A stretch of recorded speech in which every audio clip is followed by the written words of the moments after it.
The champagne glasses were still being poured when Irene Porter noticed the first sign that something was wrong. Colton wasn't looking at her anymore.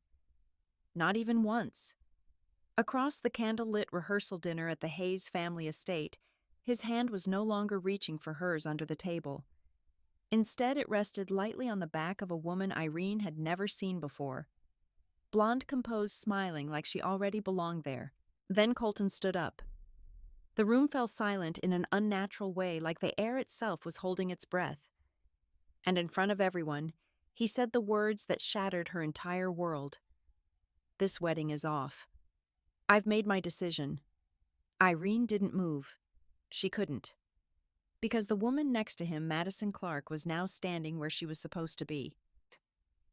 Before you continue, ask yourself this: what kind of man replaces someone he once promised forever, in front of everyone who watched him make that promise? And what happens when she finally stops begging for answers and starts looking for revenge instead?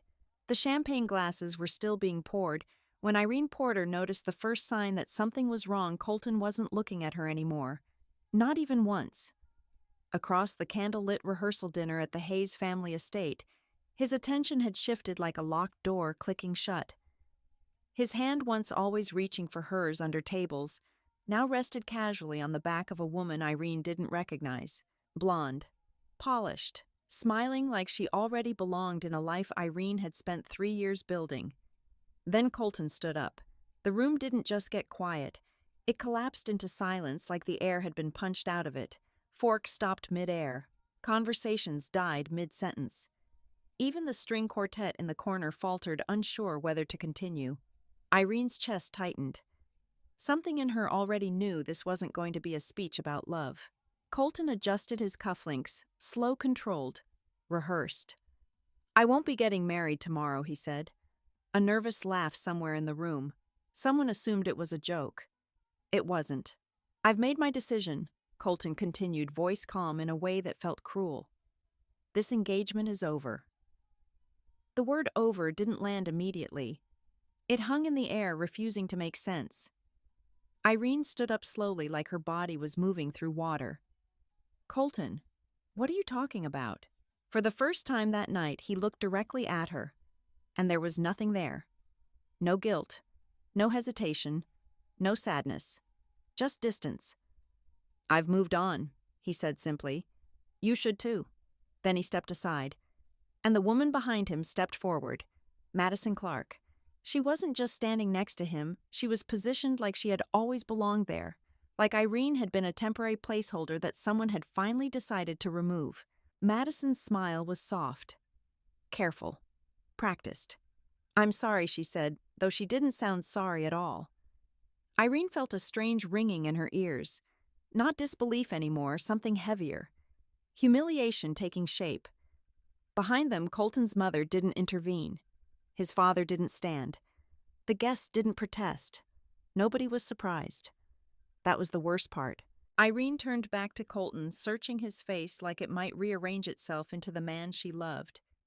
"You're doing this here in front of everyone," Colton exhaled, impatient. "This is better than lying." A pause. Then he added, quieter but sharper, "It was never what you thought it was, Irene." Something inside her cracked, not loudly, but completely. 3 years. 3 years of building a future with him. Late-night arguments that ended in laughter. Hospital visits when she thought he was overworking himself. Family dinners where she defended him when others questioned his ambition. Every sacrifice she made, every boundary she softened, every time she told herself he's just under pressure. All of it reduced to this moment. Madison slipped her hand into Colton's arm as if it was instinct, like muscle memory. Irene noticed it then, the ease between them. Not new, not awkward, familiar. "How long?" Irene asked quietly. Colton didn't answer immediately. Madison did. "A while," she said gently. "Long enough to know where we both stand." The words weren't loud. They didn't need to be. They were surgical. Irene let out a small breath that almost sounded like laughter. "Almost? So I was just—" What, she asked Colton. A placeholder. Colton's jaw tightened slightly. That was the closest thing to emotion she'd seen from him. "I didn't say that." You didn't have to. A silence spread again, this one heavier. Someone cleared their throat behind them. Someone else whispered her name like it was an inconvenience. Irene looked around the room slowly. These were people she had smiled with, toasted with, sat beside at charity events. People who had once called her perfect for Colton. Now they were watching her like a scene they didn't want to be part of, but also didn't want to interrupt. Colton stepped back slightly as if ready to leave the moment was over. But Irene wasn't finished yet. You could have done this privately, she said. Her voice was steadier now. Too steady. You chose this. You chose this moment. Colton finally looked uncomfortable. Just for a second. It's done, Irene, he said again, like repetition could erase consequences. Let it go. Madison tilted her head slightly.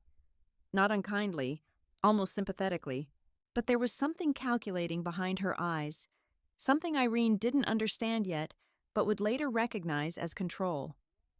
I'm sorry this hurts you, Madison said softly. That was never the intention. That sentence hit differently, because it implied Irene's pain was an inconvenience, not an outcome.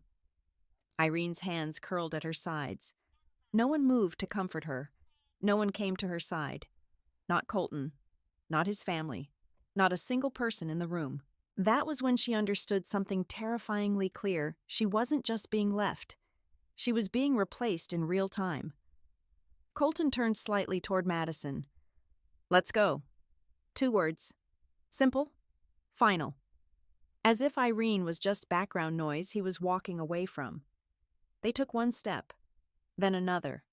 And just like that they began moving through the crowd that instinctively parted for them like water recognizing a stronger current. Irene stood frozen in the middle of it all. The chandeliers felt too bright now, the music too distant, the room too large for her body. Someone brushed past her shoulder without apologizing. Someone else whispered, "That's awkward." Awkward. As if humiliation had a polite name. As Colton reached the doorway, he paused. For a fraction of a second, Irene thought stupidly that he might turn back, that something in him might break. But he didn't look at her, not even once. He walked out. Madison followed, and the door closed behind them. The sound wasn't loud, but it was final. Silence filled the space they left behind, heavier than any music that had played before. Irene remained standing. No one spoke. No one moved toward her. And then her phone vibrated. Once, a message from an unknown number. Just one line. He didn't leave you for love. Irene stared at the screen until the letters blurred. Behind her, someone finally broke the silence with a nervous laugh, trying to restart the evening like nothing had happened. But Irene wasn't listening anymore. Because something inside her, something she had spent years keeping soft, forgiving understanding, had just gone very, very still. And in that stillness for the first time, she didn't cry. She remembered. 4 days after the rehearsal dinner disaster, Irene Porter learned something cruel about humiliation. The world never pauses long enough for you to recover from it. Especially not when rich people are involved. By Monday morning, photos of Colton Hayes and Madison Clarke were everywhere. Business blogs, society pages, Instagram accounts obsessed with wealthy Manhattan couples. One headline read, Hayes Capital Heir finds love after private split. Private split. Irene almost laughed when she saw it, as if she hadn't been publicly erased in front of 80 guests beneath crystal chandeliers. As if her engagement hadn't exploded in real time. As if she had imagined the whole thing. She shut the article quickly, but not before seeing the comments underneath. They look better together. Honestly, Madison fits his image more. Irene always looked too soft for that world. Too soft. That one stayed with her. Irene closed her laptop and stared at the dark reflection on the screen. Her apartment felt painfully quiet now. No wedding planner calls. No florist updates. No Colton walking through the door late at night smelling like cedar cologne and expensive whiskey. Just silence. The kind that crawled into your chest and stayed there. For the first week, she barely left the apartment. She ignored texts from friends pretending not to gossip. ignored her mother's worried voicemails, ignored the outside world entirely. But heartbreak had an expiration date in corporate America. Eventually, people expected you to become productive again. So on the 8th morning, Irene put on a navy blazer, tied her hair back neatly, and returned to Harrison and Blake LLP like her life hadn't collapsed. The receptionist froze when she walked in. "Ms. Porter," she said carefully, like Irene was fragile glass. "I'm back," Irene replied simply. The elevator ride to the 23rd floor felt longer than usual. Every mirrored wall reflected a version of herself she barely recognized. Paler, thinner, exhausted in a way sleep couldn't fix. When the doors opened, conversations stopped. Not fully, just enough. People suddenly became fascinated with coffee machines and computer screens. Nobody mentioned Colton directly. That somehow made it worse. Her colleague Vanessa approached first, holding a tablet against her chest. "Hey," she said gently. "You okay?" "No," Irene answered honestly.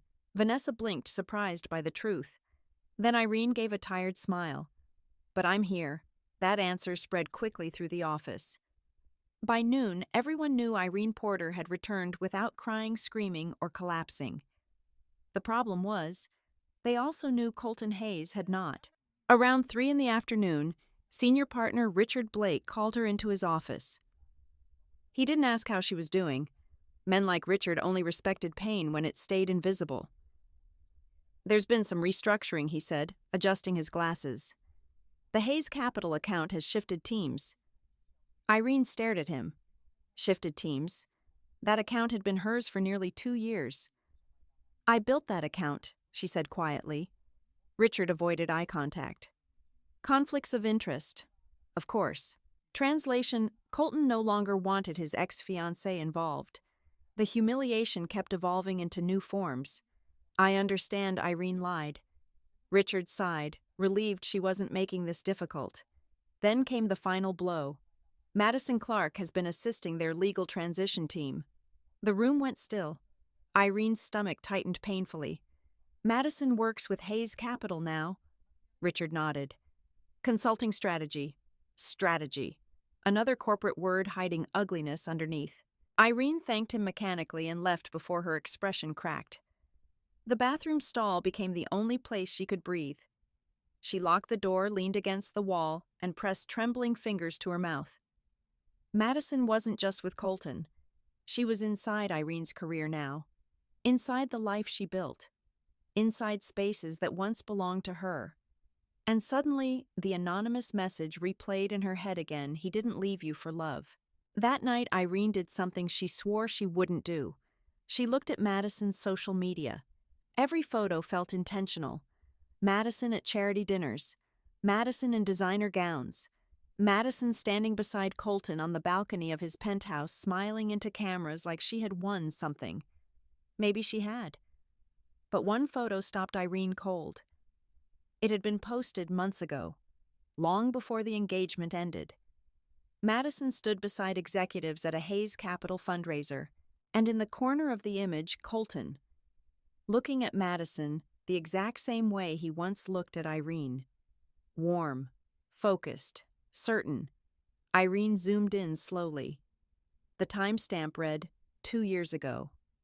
Her breathing became shallow. No, that couldn't be right. 2 years ago, Colton had still been sleeping beside her every night, planning their wedding, talking about children someday. Her hands shook as she scrolled further. Another gala, another fundraiser, another event. Madison kept appearing, always near him, always just slightly out of focus, like a secret hiding in plain sight. A memory surfaced suddenly. 1 year ago, Colton canceling dinner because of a late investor meeting. Another night when he came home at 2 a.m. emotionally distant but strangely energized. The unexplained business trips. The sudden password changes. The emotional withdrawal she blamed on stress. Irene closed the app immediately. Her pulse thundered in her ears. She wanted to throw the phone across the room. Instead, she sat there in silence while realization slowly poisoned every memory she had left. Maybe the relationship hadn't died suddenly. Maybe it had been dying quietly for years. Her phone buzzed unexpectedly. Vanessa, you need to see this. A link followed. Irene hesitated before opening it. Live stream footage from a luxury hotel opening downtown. Colton and Madison arriving together. Reporters shouting questions. Cameras flashing. Madison wore white. Not bridal white exactly, but close enough to feel cruel. One reporter laughed. Wedding bells soon. And Colton smiled. I think when something is right, he said into the microphones, you stop wasting time. Irene felt physically sick, because that used to be their phrase. When something is right, you stop wasting time. He had said it the night he proposed. Now he was recycling their love story with another woman. Like Irene had never existed at all. The live stream continued. Madison touched Colton's chest lightly and whispered something into his ear. He smiled at her instantly. Easy, natural, intimate. But then something strange happened.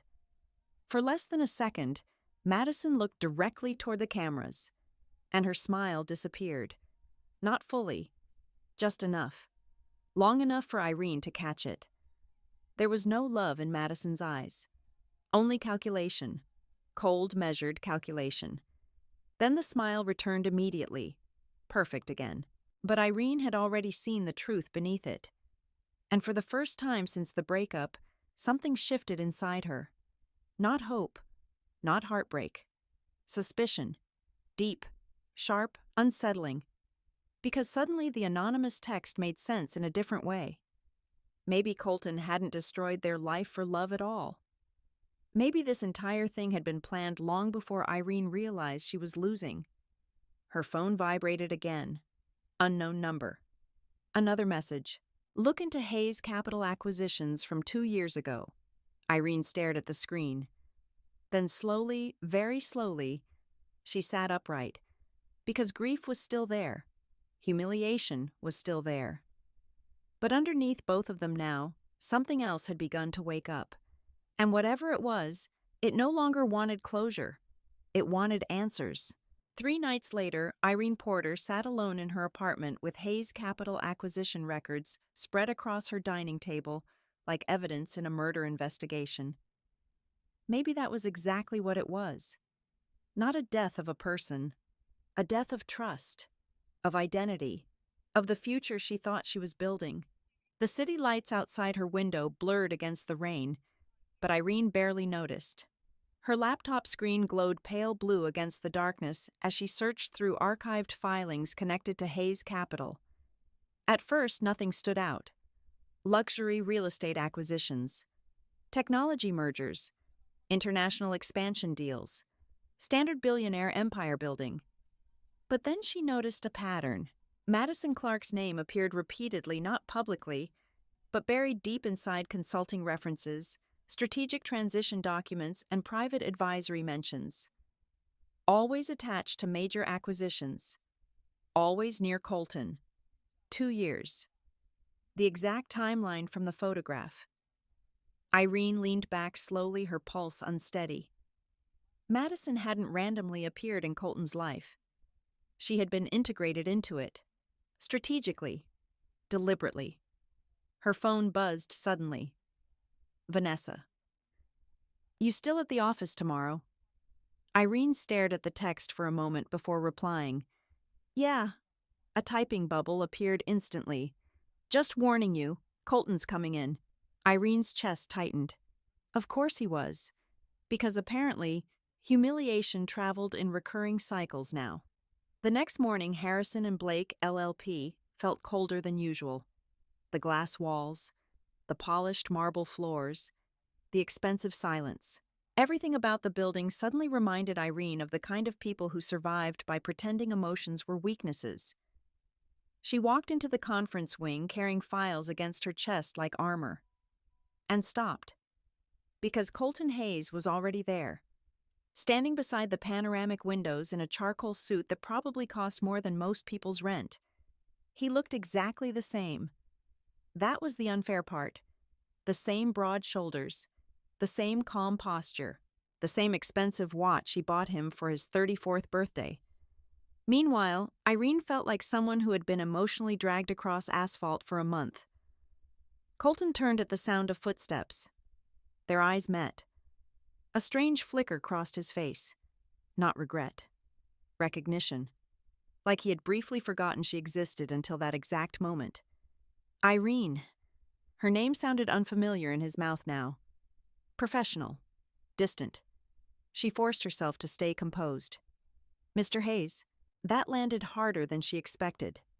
Colton's expression shifted slightly. Because she used to call him Baby. Or Colt. Or the annoying nicknames that once made him laugh at 2 a.m. when neither of them could sleep. Now he was Mr. Hayes. A client. A stranger wearing familiar skin. "You look tired," he said quietly. The audacity almost made her laugh. "You look engaged," she replied. His jaw tightened faintly. Score 1 for Irene. Before either of them could continue, Madison entered the conference room. And suddenly the oxygen disappeared. Madison Clarke looked immaculate in cream-colored silk and gold jewelry, subtle enough to scream wealth. She stopped for exactly half a second when she saw Irene, then smiled. Controlled. Perfect. Irene Madison said warmly, like they were former classmates reconnecting at brunch, instead of 2 women standing in the ruins of the same relationship. Madison.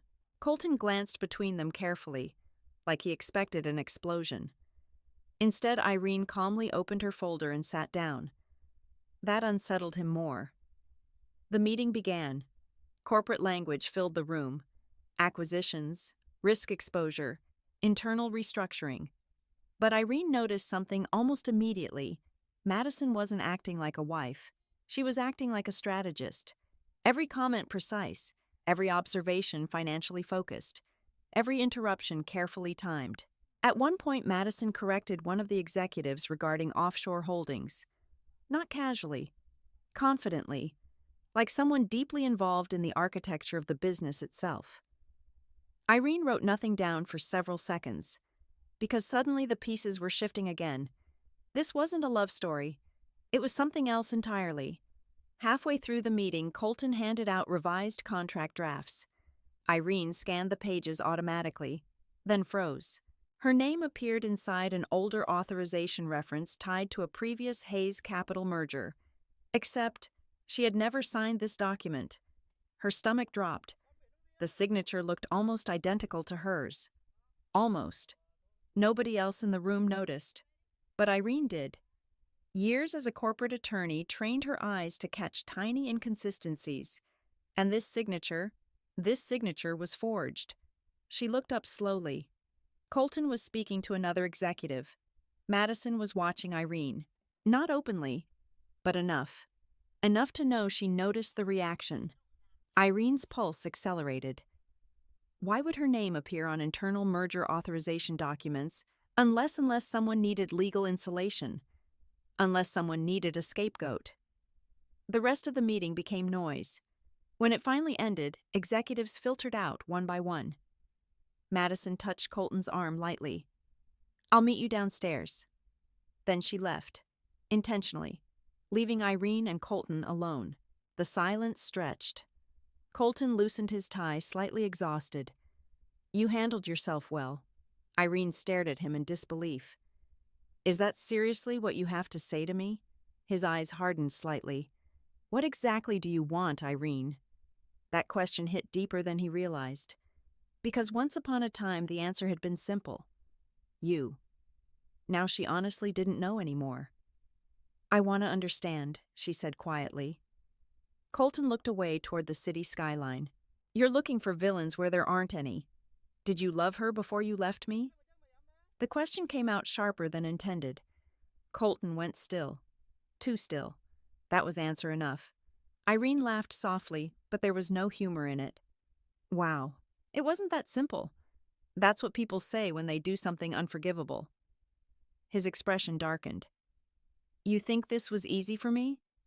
Irene stared at him, then actually smiled. A dangerous kind of smile. "Easy," she whispered. "You humiliated me publicly, replaced me with another woman, removed me from my own accounts, and somehow you still see yourself as the victim." Colton stepped closer instinctively. "You don't know the full story. Then tell me." Silence. There it was again. The thing he refused to say. Whatever truth sat underneath all of this. "I can't," he finally said. "Not won't. Can't." Irene noticed the distinction immediately. Before she could push further, her phone vibrated. Unknown number. Again. Her chest tightened as she opened the message. "Check the acquisition file from Blackridge Holdings. Your signature isn't the only forged one." Irene's blood ran cold.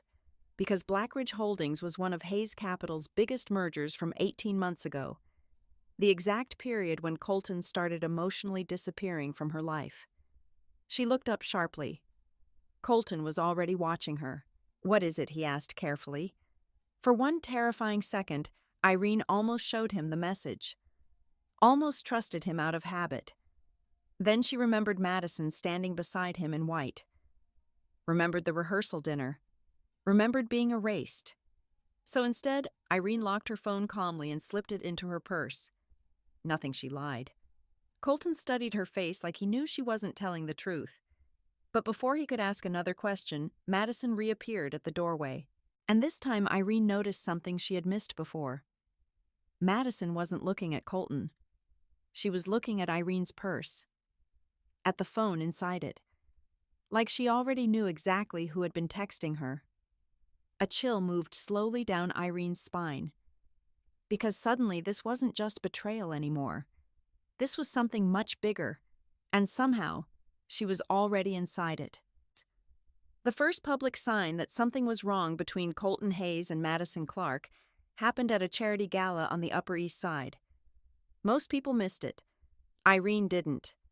She watched the live stream from her apartment with the sound low and a legal file open beside her, pretending she was multitasking, instead of emotionally dissecting every expression on Colton's face.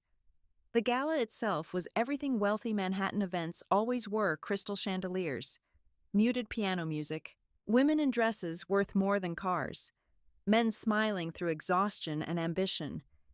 And at the center of it all, Colton and Madison, America's newest power couple. At least that's what the magazines kept calling them. But Irene noticed details other people didn't. Madison kept adjusting Colton's tie even when it didn't need fixing. Colton smiled for cameras but never fully relaxed around her. Every interaction between them felt polished instead of natural. Controlled, like two actors who memorized intimacy instead of feeling it. Then came the moment that made Irene sit up straighter. A reporter approached them near the auction tables. "How's married life treating you two?" Madison answered immediately. "Perfect." At the exact same moment, Colton said, "Busy." The silence afterward lasted less than 2 seconds. But it was enough. Madison laughed lightly to cover it. That's his version of romance. Everyone around them laughed too. Except Colton. His smile arrived late. Like he had forgotten he was supposed to wear one. Irene replayed the clip 3 times. Not because she missed him. At least that's what she kept telling herself. But because she knew him. And Colton Hayes only looked emotionally trapped when he was losing control of something. Or someone. Her phone vibrated on the couch beside her. Unknown number again. This time there was no message. Only a photograph. Irene opened it slowly, then froze. Colton's penthouse office, late at night. Madison standing beside his desk while Colton argued into the phone, visibly furious. The image was grainy, clearly taken secretly. But that wasn't what disturbed Irene most. It was Madison's expression. She wasn't scared. She was watching him, studying him, calculating, like she was waiting for him to break. A second message arrived beneath the image. "Watch who controls the room." Irene stared at the screen for a long moment, then looked back at the paused live stream. For the first time, she stopped seeing Madison as the woman who stole her fiancé, and started seeing her as something else entirely. A strategist. The next morning at Harrison and Blake, Irene arrived early, hoping to avoid office gossip. Instead, she found Vanessa already waiting near her desk, holding coffee. You look terrible, Vanessa said immediately.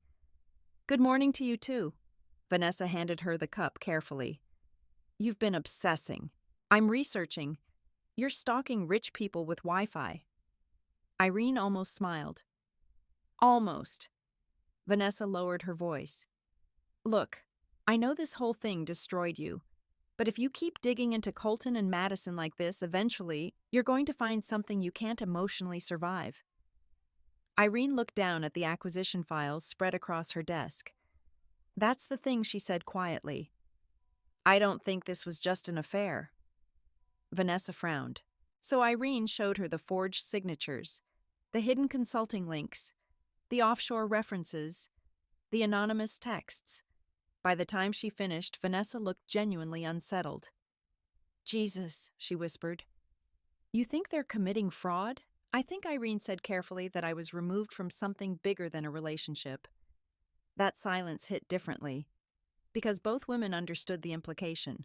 If Irene's legal authorization had been forged, then someone inside Hayes Capital was creating corporate insulation using her identity, which meant Irene herself could become legally vulnerable if the truth surfaced publicly. Vanessa leaned closer. Have you confronted Colton Noma? Why not? Because part of her still wanted him to explain everything. Because part of her still hated how much one conversation from him could emotionally unravel her. Because despite everything, some disgusting little piece of her still wanted to believe he hadn't become a monster completely. Instead, Irene said, I need proof first. Later that afternoon, Irene attended another internal meeting connected to Hayes Capital. Madison appeared again, this time wearing black. Sharp, elegant, untouchable. And once again, Irene noticed how closely Madison monitored everything Colton did, every assistant who approached him, every document handed to him, every conversation lasting longer than necessary. At one point, Colton's phone lit up beside him during the meeting. Madison glanced at the screen instantly. Too instantly. Her expression hardened for half a second before smoothing again. Possessive. Not loving. Possessive. Then Irene noticed something even stranger. Colton looked exhausted. Not tired. Drained. Like someone being slowly hollowed out from the inside. His temper surfaced twice during the meeting over minor issues that normally wouldn't bother him. By the third interruption, Madison placed a calming hand on his wrist, and Colton immediately went silent. The entire room noticed it. The mighty Colton Hayes calming down because his wife touched him. But Irene noticed the darker truth underneath. He hadn't relaxed. He had complied. After the meeting ended, Irene stayed behind gathering files while everyone filtered out. Madison approached her quietly. You've been looking into Hayes Capital, she said casually. Not a question. Irene didn't flinch. Should I not? Madison smiled faintly. Depends what you're hoping to find. You tell me. For a moment, neither woman moved. Two versions of survival staring at each other across polished conference floors. Madison tilted her head slightly. You think I took him from you? You did. No, Madison said softly. Colton walked away himself. That shouldn't have hurt, but it did. Because technically, she was right. Irene folded her arms. Why are you really with him? Madison's eyes sharpened instantly. There it is, she murmured. The real question. Before Irene could respond, Madison stepped closer. Close enough that her expensive perfume wrapped around the tension between them. You know what your problem is? Madison asked quietly. You mistake kindness for protection. Irene's stomach tightened. Madison smiled again, colder now. Men like Colton don't fall in love, she continued. They acquire. The words hit Irene like ice water. Because suddenly she remembered every compromise she made for Colton over the years. Every time she minimized herself to fit into his world more comfortably. Madison stepped back smoothly. But eventually she added softly, they get bored of what they own. Then she walked away, leaving Irene frozen beside the conference table. Hours later, Irene sat alone in her apartment replaying the conversation over and over. Men like Colton don't fall in love. they acquire.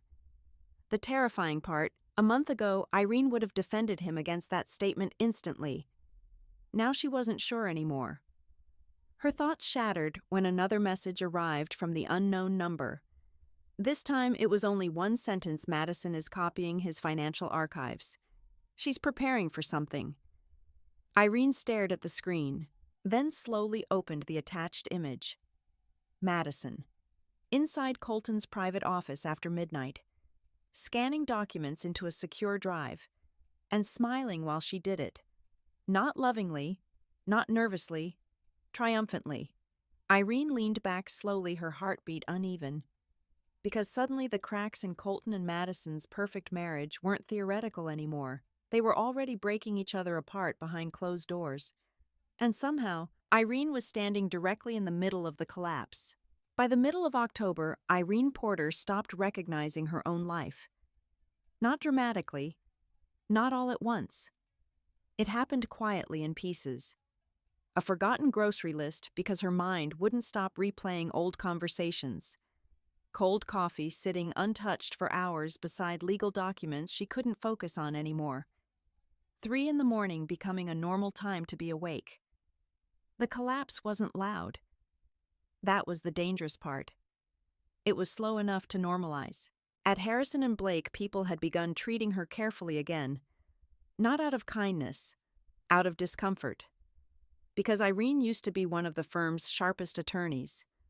Calm under pressure, brilliant in negotiations, emotionally disciplined. Now she stared too long at screens, missed details, lost focus mid-conversation. The whispers followed her everywhere. She's still not over the Hayes thing.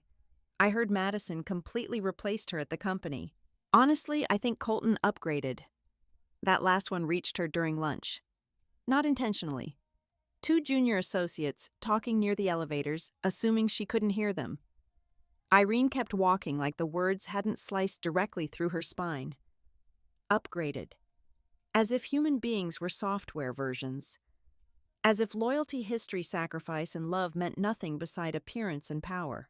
By the time she reached her office, her hands were shaking hard enough she dropped her coffee onto the carpet.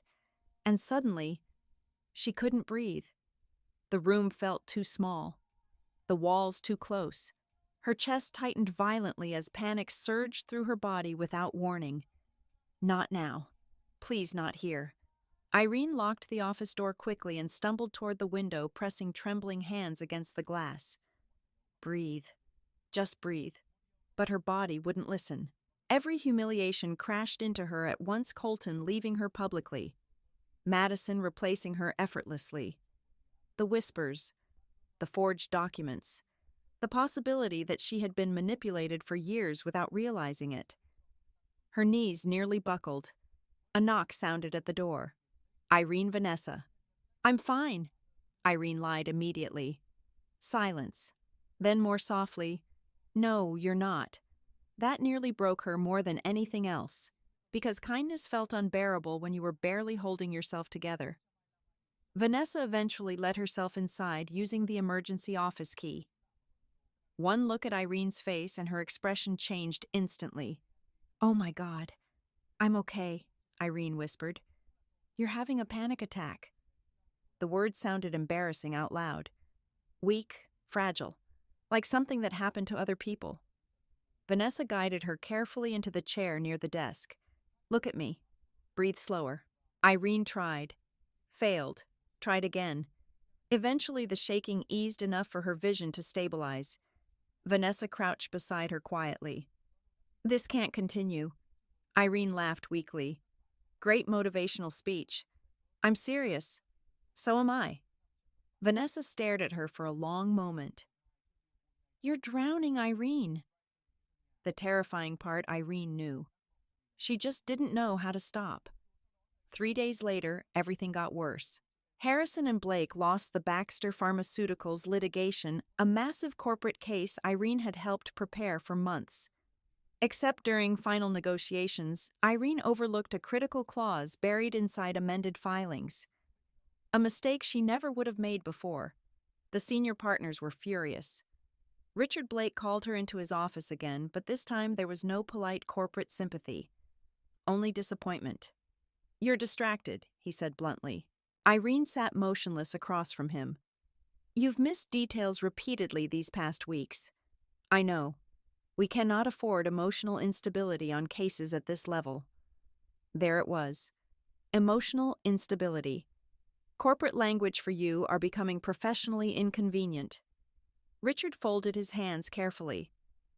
"I'm temporarily removing you from lead negotiations until further notice."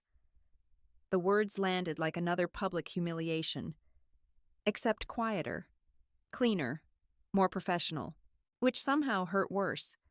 Irene nodded once because dignity was the only thing she still had left. When she exited the office, several associates looked away immediately. They knew. Of course they knew.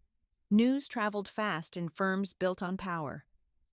That evening, Irene sat alone in her apartment staring at unopened takeout containers, while rain tapped softly against the windows.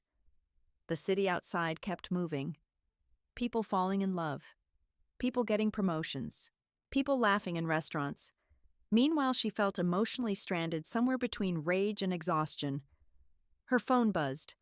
Her mother. Irene ignored it. Then another call. Then another. Finally, she answered. "Honey," her mother said immediately, voice full of worry. "You sound tired." "I'm fine. You've said that 12 times this month." Irene closed her eyes. "I just need time. To heal, no," Irene whispered. "To understand." That silence said everything. Her mother exhaled sadly. "Irene, sometimes closure doesn't exist." But Irene couldn't accept that. Because if Colton had simply fallen out of love, she could survive that eventually. Pain healed. Rejection healed. But manipulation being unknowingly used that poisoned every memory attached to it. After the call ended, Irene opened her laptop again. Hayes Capital. Blackridge Holdings. Offshore transfers. Madison Clarke. She searched until nearly 2 a.m. eyes, burning from exhaustion. And then an email appeared. Unknown sender. Subject line, "You deserve the truth." Irene froze. Slowly she opened it. Inside was a single attachment. No explanation, no signature, just a document file. Her pulse quickened as she downloaded it. The file opened to internal financial correspondence connected to Hayes Capital Acquisitions. And there, her breath caught. A legal memo bearing her forged authorization signature. Except this time attached beneath it was another signature. Nathan Cole, former senior legal advisor. The name triggered something faint in Irene's memory. She had heard it before, years ago. Then she noticed the date.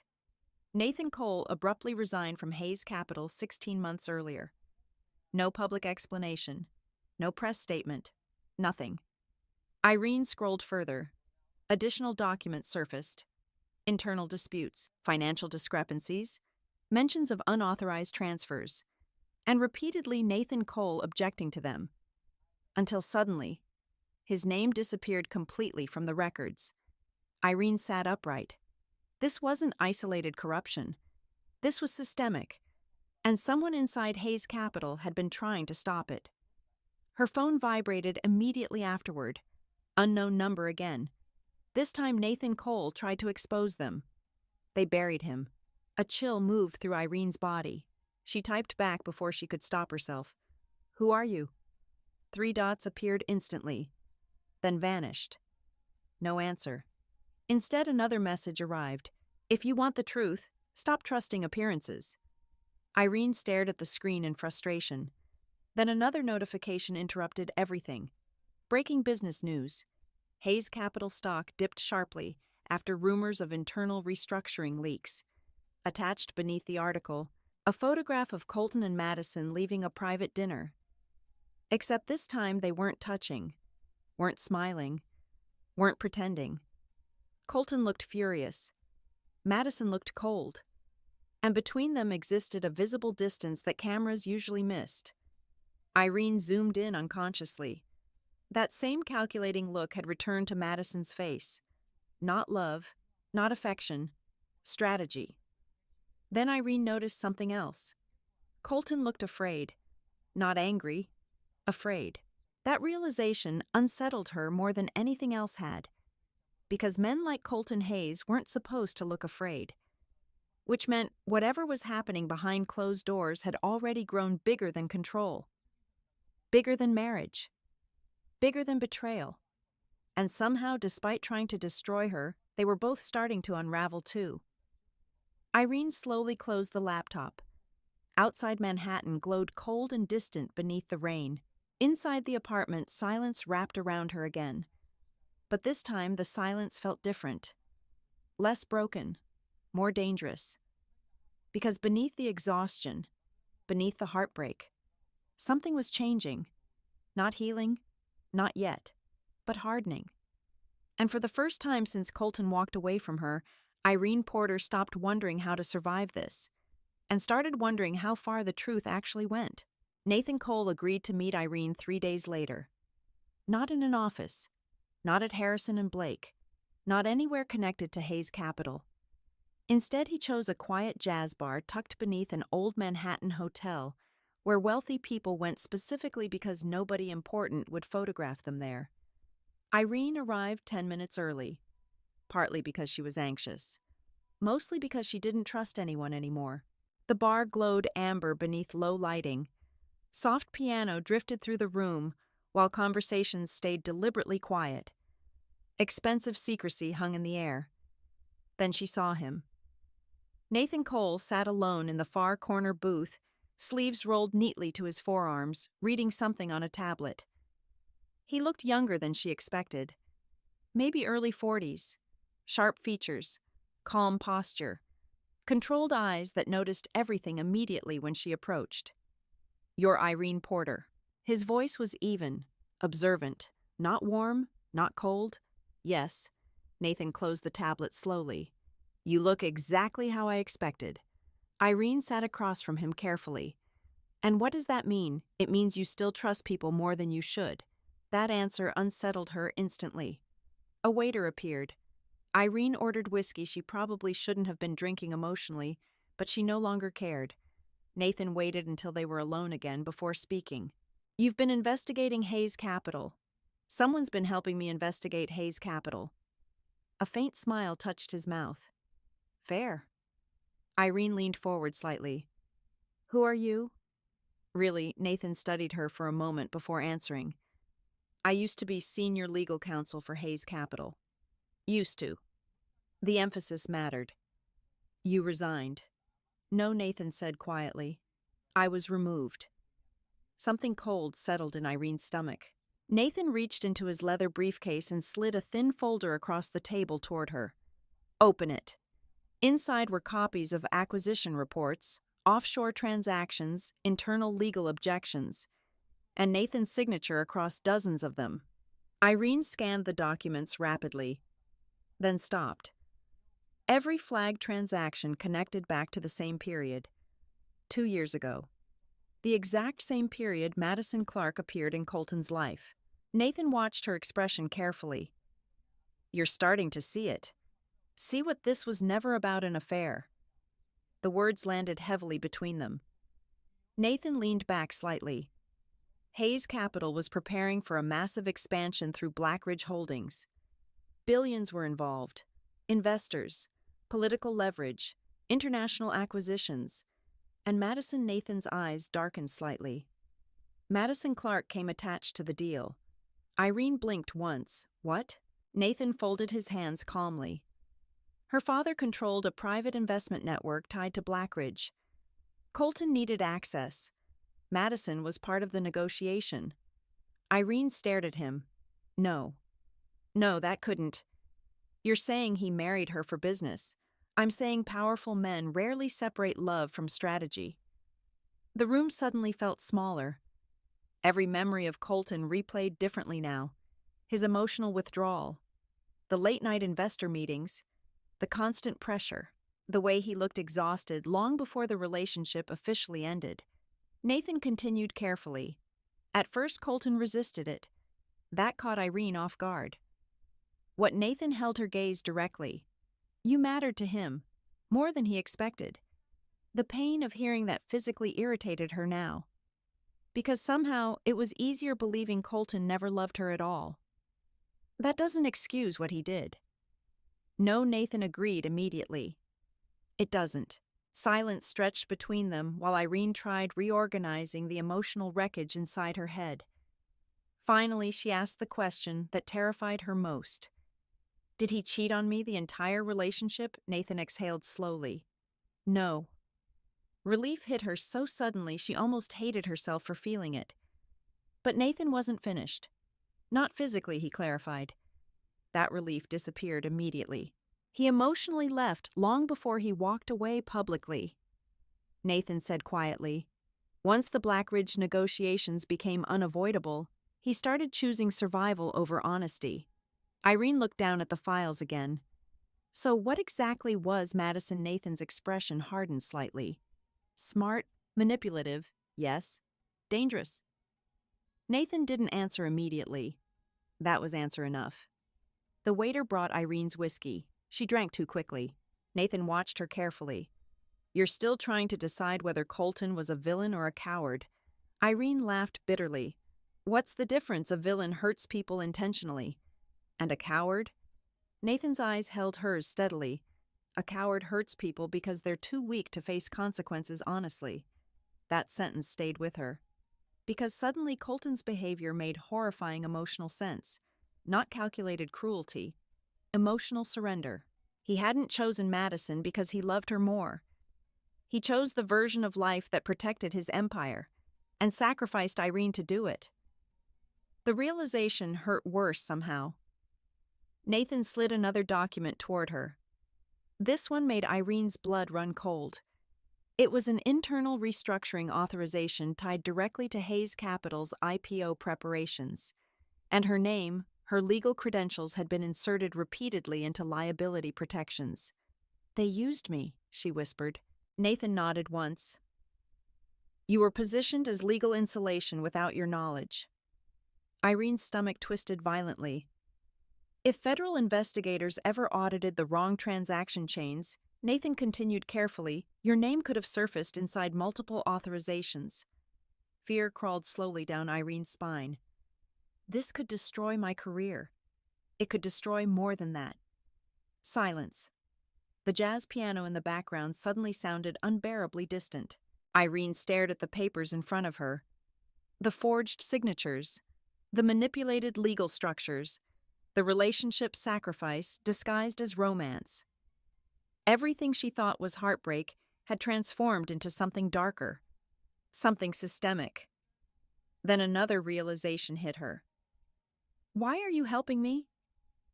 Nathan looked away briefly for the first time all evening. Because I tried to stop it. His voice had changed slightly, less controlled. I warned Colton years ago that Black Ridge was dangerous, that Madison's family didn't invest without ownership. But by then, he paused. By then, he was already trapped. Trapped. That word echoed uncomfortably. Irene swallowed hard. Did he know they were using my identity? Nathan hesitated. And that hesitation terrified her more than a direct answer. He knew enough, Nathan finally admitted. The pain that followed wasn't explosive anymore. It was quieter now. Deeper. The kind that settled into bone. Because even if Colton hadn't forged the documents personally, he let it happen. He protected the machine that destroyed her. Nathan leaned closer slightly. Listen carefully to me, Irene. Something in his tone made her straighten instinctively. Madison is preparing for an exit. Irene's eyes narrowed. You're sure? Yes. She's stealing financial archives. She's building leverage, Nathan corrected. The distinction mattered. Against Colton. Against everyone. A chill spread slowly through Irene's chest. Nathan continued. When people like Madison feel instability coming, they don't run emotionally. They negotiate survival. That explained the photographs, the copied files, the calculated expressions. Madison wasn't a romantic replacement wife. She was positioning herself strategically before collapse. And suddenly Irene understood something terrifying. This marriage was never built on love. It was built on power, which meant eventually, someone was always going to lose. Nathan checked his watch before standing slowly. "We're done for tonight. That's it, for now." Irene stood too quickly. "Wait." Nathan paused. If Colton really cared about me, she asked quietly, why humiliate me publicly? Nathan's expression shifted for the first time. Not sympathy, regret. Because public endings are harder to reverse. The answer hollowed her out instantly. Colton destroyed her publicly because private betrayals leave room for emotional return. But public humiliation burns bridges completely. He needed her gone permanently. Needed the narrative controlled. Needed Madison secure. Irene felt suddenly sick. Nathan gathered his coat calmly. "One more thing." She looked up. "Stop assuming Madison is the worst person in this story." Then he walked away, leaving Irene alone beneath amber lights and soft piano music with a truth far uglier than heartbreak. Because now she understood something she never wanted to admit. Colton Hayes may have loved her once, but in the end, he still chose power over her anyway. And somehow, that hurt more than being replaced ever did. The strange thing about heartbreak was this. Eventually, exhaustion replaces devastation. You simply become too tired to keep bleeding the same way. 2 months ago, Irene Porter cried in bathroom stalls and replayed old voicemails like emotional self-harm. Now she sat at her dining table at 1:14 a.m., surrounded by acquisition maps, offshore transfer diagrams, and handwritten legal notes, while cold coffee gathered beside her untouched. The grief was still there, but it had changed shape. Sharper now, focused, purposeful. And for the first time since Colton destroyed their future publicly, Irene stopped asking herself, "Why did he do this to me?" and started asking, "How deep does this actually go?" Nathan Cole arrived precisely at 8 the next morning, carrying 2 coffees and an enormous stack of financial records. "You look terrible," he said calmly. "So do you. That means we're finally making progress." Shockingly, that almost made her smile. Nathan spread documents across the conference table inside the private office space he'd rented under another company name. No Hayes Capital connections. No legal trail. Paranoia had become practical now. "These are shell corporations tied to Blackridge," Nathan explained. "Most of them exist purely to move liability." Irene scanned the structures quickly, and then faster. Her brain, the same brain heartbreak nearly destroyed weeks ago, began waking back up with terrifying speed. This was familiar territory. Complex corporate layering, hidden ownership funnels, legal camouflage. For the first time in months, Irene felt like herself again. Not the abandoned fiancé, not the publicly humiliated woman, the attorney. Nathan noticed immediately. "There she is." Irene looked up. "What the version of you Colton was actually afraid of?"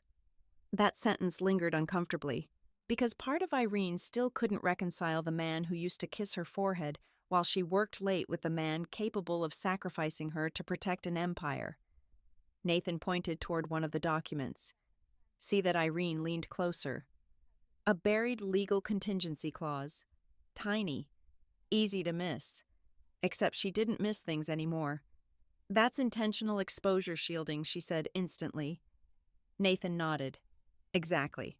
If Blackridge collapsed, liability would reroute through secondary authorizations." And whose authorizations were inserted there? Irene's stomach tightened. "Mine." Nathan watched her carefully. "You understand now why I contacted you." Oh, she understood. This wasn't just emotional betrayal.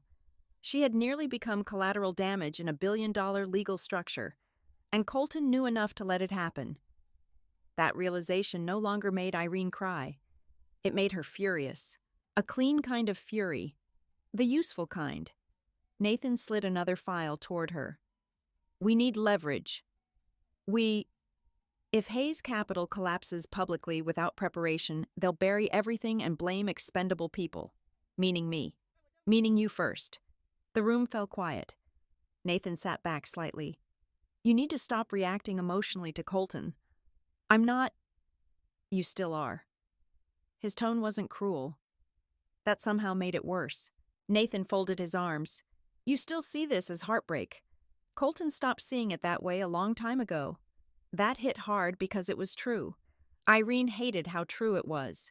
Nathan continued calmly. You cannot beat people like this emotionally.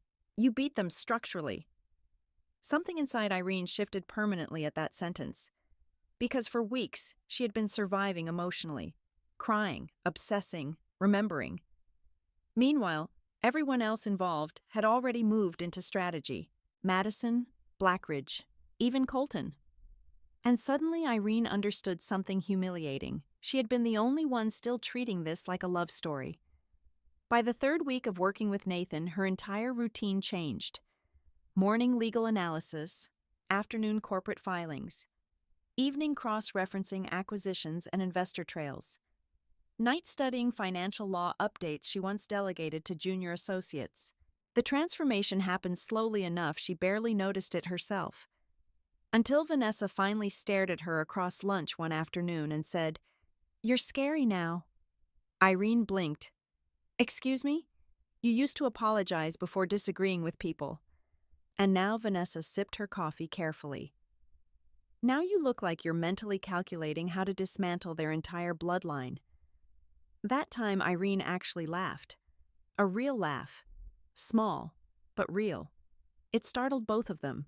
Later that night, Irene stayed late at the private office reviewing shell company structures while rain hammered against the windows.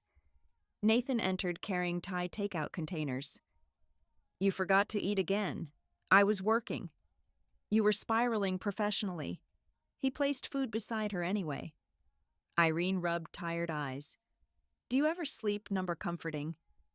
Nathan sat across from her quietly. You're changing. So are my caffeine levels. I'm serious. His tone made her pause. Nathan studied her carefully beneath the dim office lighting. The first time I met you, you looked emotionally shattered. That's because I was. And now, Irene leaned back slowly. Now. What was she now? Angrier, smarter, colder, less willing to shrink herself for other people's comfort. She looked down at the financial structures again. I think she admitted quietly, I spent years confusing love with self-sacrifice. Nathan said nothing, which usually meant he agreed. Irene exhaled slowly. Every time Colton withdrew emotionally, I compensated harder. I became more understanding, more patient, more supportive. Because you thought loyalty would save the relationship. Yes. Nathan's expression darkened faintly. Women like you are dangerous to men like Colton. Irene frowned slightly. Why? Because eventually you realize your worth. The silence afterward felt enormous. Because no one had ever framed her kindness as power before. Only softness. Only vulnerability. Nathan stood and walked toward the windows overlooking Manhattan. Colton underestimated what happens when someone intelligent stops begging to be loved properly. That sentence settled deep inside her chest. Not as comfort, as awakening. Her phone buzzed suddenly across the table. Unknown number. Again. Irene opened it immediately now instead of hesitating. This time it contained a single photograph. Madison Clarke exiting a private financial building downtown beside an older man Irene didn't recognize. Both looked tense. The message beneath read, Victor Lang, Blackridge advisor. Nathan crossed back toward the table instantly when he saw the name. That's impossible. You know him? Nathan's face hardened. Victor Lang is dangerous. Something in his tone made Irene sit straighter. He helped structure Blackridge's offshore protections years ago. Nobody proves anything against him because technically he never signs directly. The photo loaded more clearly. Madison looked angry. Victor looked calm, like a man entirely comfortable around destruction. Then Irene noticed something else. Madison wasn't wearing her wedding ring. A strange chill passed through her. She's preparing an exit, Irene murmured. Nathan nodded slowly. Yes. And Colton knows. Nathan looked at her carefully. I don't think Colton controls as much as he pretends to anymore. That thought unsettled Irene more than expected, because despite everything, part of her still imagined Colton as untouchable, powerful, in control. But what if he wasn't? What if the man who publicly destroyed her was now trapped inside the same machine he helped build? And worse, what if Madison was already planning to survive the collapse alone? Irene looked back at the photo again, then at the mountain of legal documents spread across the table. Weeks ago, all she wanted was emotional closure. Now she wanted truth and power. Not for revenge, not entirely, but because for the first time in her life, Irene Porter understood something devastatingly clear: being kind had never protected her. Being useful had never protected her. Loving harder had never protected her. Only awareness would. Only boundaries would. Only strength would. And somewhere deep beneath the heartbreak, something powerful was finally waking up. Madison Clarke learned early that love was the easiest way to control powerful men. Not because men were emotional, because they were arrogant enough to believe they weren't. That arrogance made them predictable, and predictable people were manageable. Which was why 3 months into her marriage to Colton Hayes, Madison already knew exactly how it would end. The only question left was timing. She sat inside the back corner of a private Manhattan restaurant, while rain streaked the windows outside. Across from her, Victor Lang stirred his espresso slowly without drinking it. Victor always moved like someone who never panicked because he already knew where the exits were. "You waited too long," he said calmly. Madison's expression didn't change. He started noticing the transfers. Colton notices everything eventually. Not emotionally. Victor smiled faintly at that. Madison leaned back in the booth, exhaustion briefly slipping through the perfection she wore in public. "I underestimated Irene Porter." That got Victor's attention. "Interesting. She's smarter than Colton said." Victor's eyes sharpened slightly.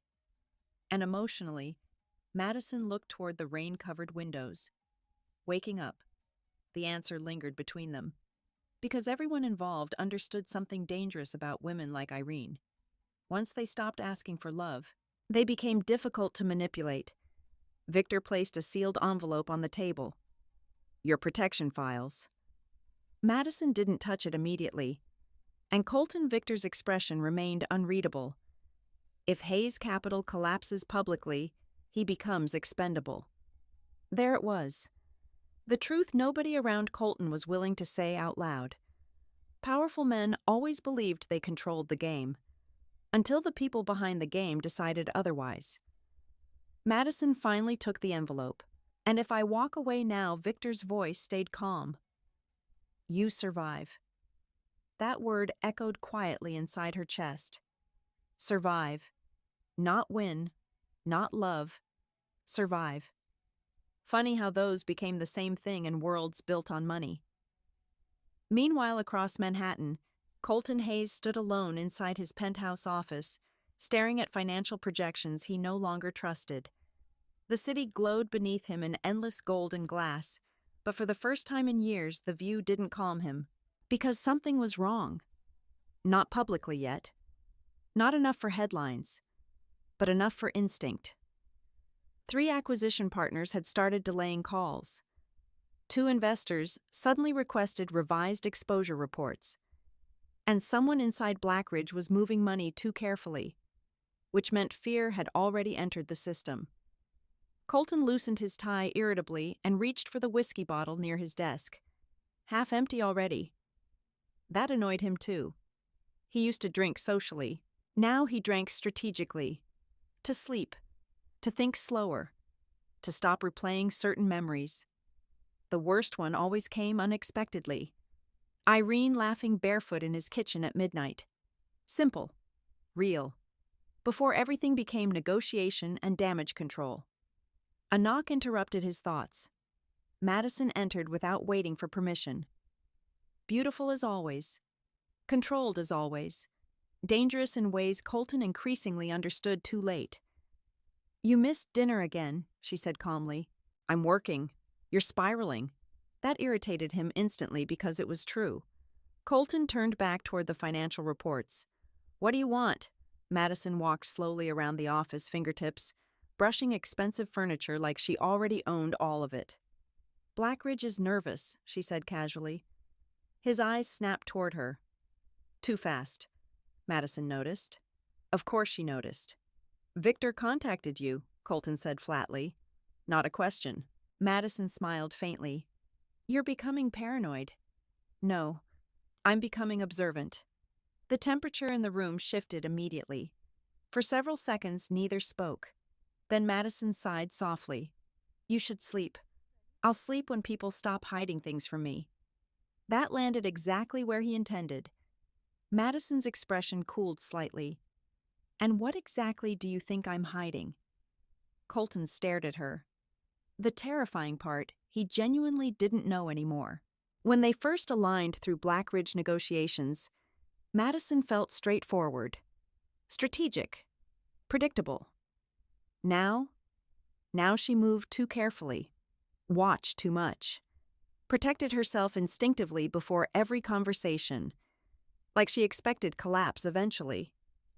Colton stepped closer slowly. "Did you copy files from my office?" Madison didn't react, which was reaction enough. "I protect myself," she said calmly. "You're my wife." Madison laughed softly. Not kindly. "Colton, that sentence means very different things to men and women." Something about that answer unsettled him deeply, because suddenly he remembered Irene saying something similar once. Not with bitterness, with sadness. "Sometimes loving you feels like signing contracts I never got to read."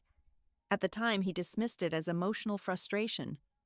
Now he wondered how long she had quietly felt unsafe beside him. The thought irritated him immediately, because guilt was inconvenient. Madison stepped toward him carefully. "You're distracted lately." "I'm tired." "No," she corrected softly. "You're thinking about her." The room went still. Colton's silence confirmed everything. Madison studied him for a moment before speaking again. "You know what your problem is." He said nothing. "You thought sacrificing Irene would make the rest of this easier." That sentence hit harder than expected, because somewhere deep down he knew it was true.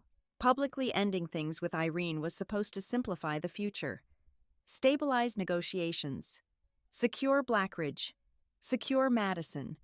Instead, everything became colder afterward, more fragile, more transactional, and the horrifying part, he missed things he used to take for granted. Irene asking if he'd eaten. Irene reading contracts beside him at 2 a.m.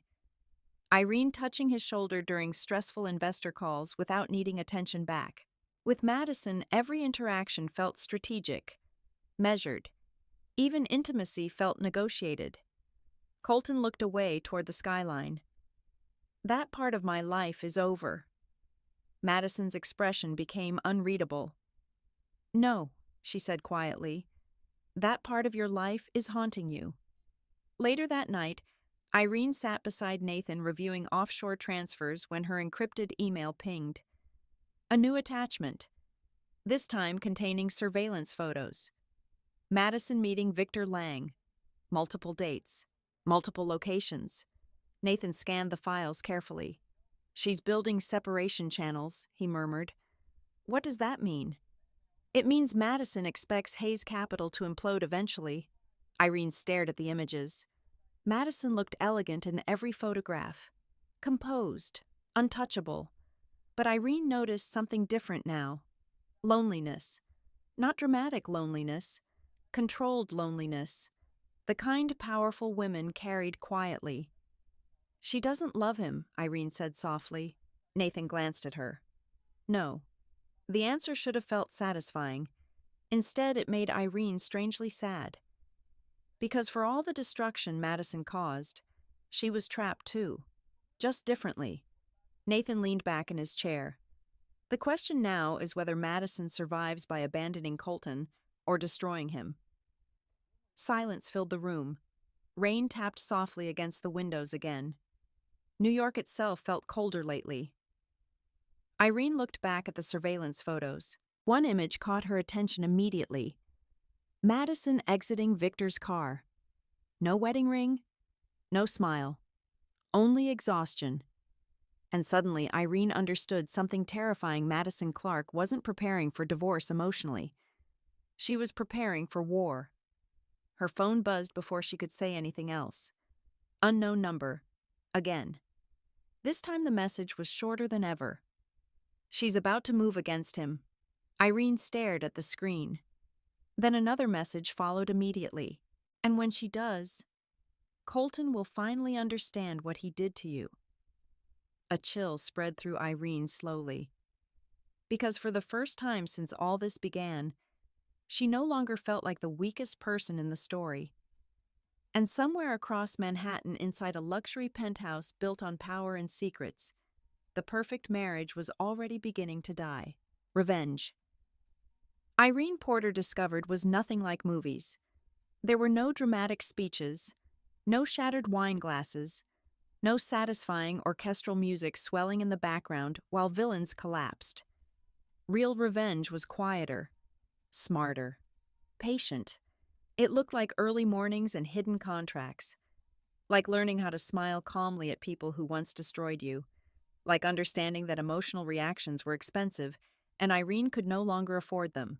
3 weeks later, she walked into Hayes Capital headquarters for the first time since the engagement collapsed. Not as Colton's fiancée, not as the woman he humiliated publicly, but as outside legal counsel attached to a restructuring advisory team Nathan secretly helped position her into. The irony almost made her laugh. The same empire that tried to erase her identity had unknowingly invited her back inside. The Hayes Capital Tower still smelled the same. Expensive cologne, polished marble, corporate ambition disguised as sophistication. Employees glanced up briefly as she crossed the lobby, recognition flickering across several faces. Some looked uncomfortable, some curious. A few looked guilty. Good. Irene stepped into the elevator without lowering her gaze. The old version of her would have felt exposed here. Embarrassed. Small. Now she felt observant. Dangerous in ways nobody around her understood yet. When the elevator opened onto the executive floor, Colton Hayes was already waiting outside the conference room. The moment he saw her, something unreadable crossed his face. Shock first, then caution, then something dangerously close to relief. Irene. Her name sounded softer than usual. Too soft. Professional Irene would have ignored that once. Now she cataloged it instantly. Mr. Hayes.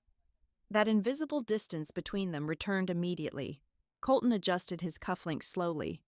Nathan didn't mention you were joining the advisory team. He probably assumed your marriage taught you to expect surprises. The words landed cleanly. Precise. Colton stared at her for a second longer than necessary.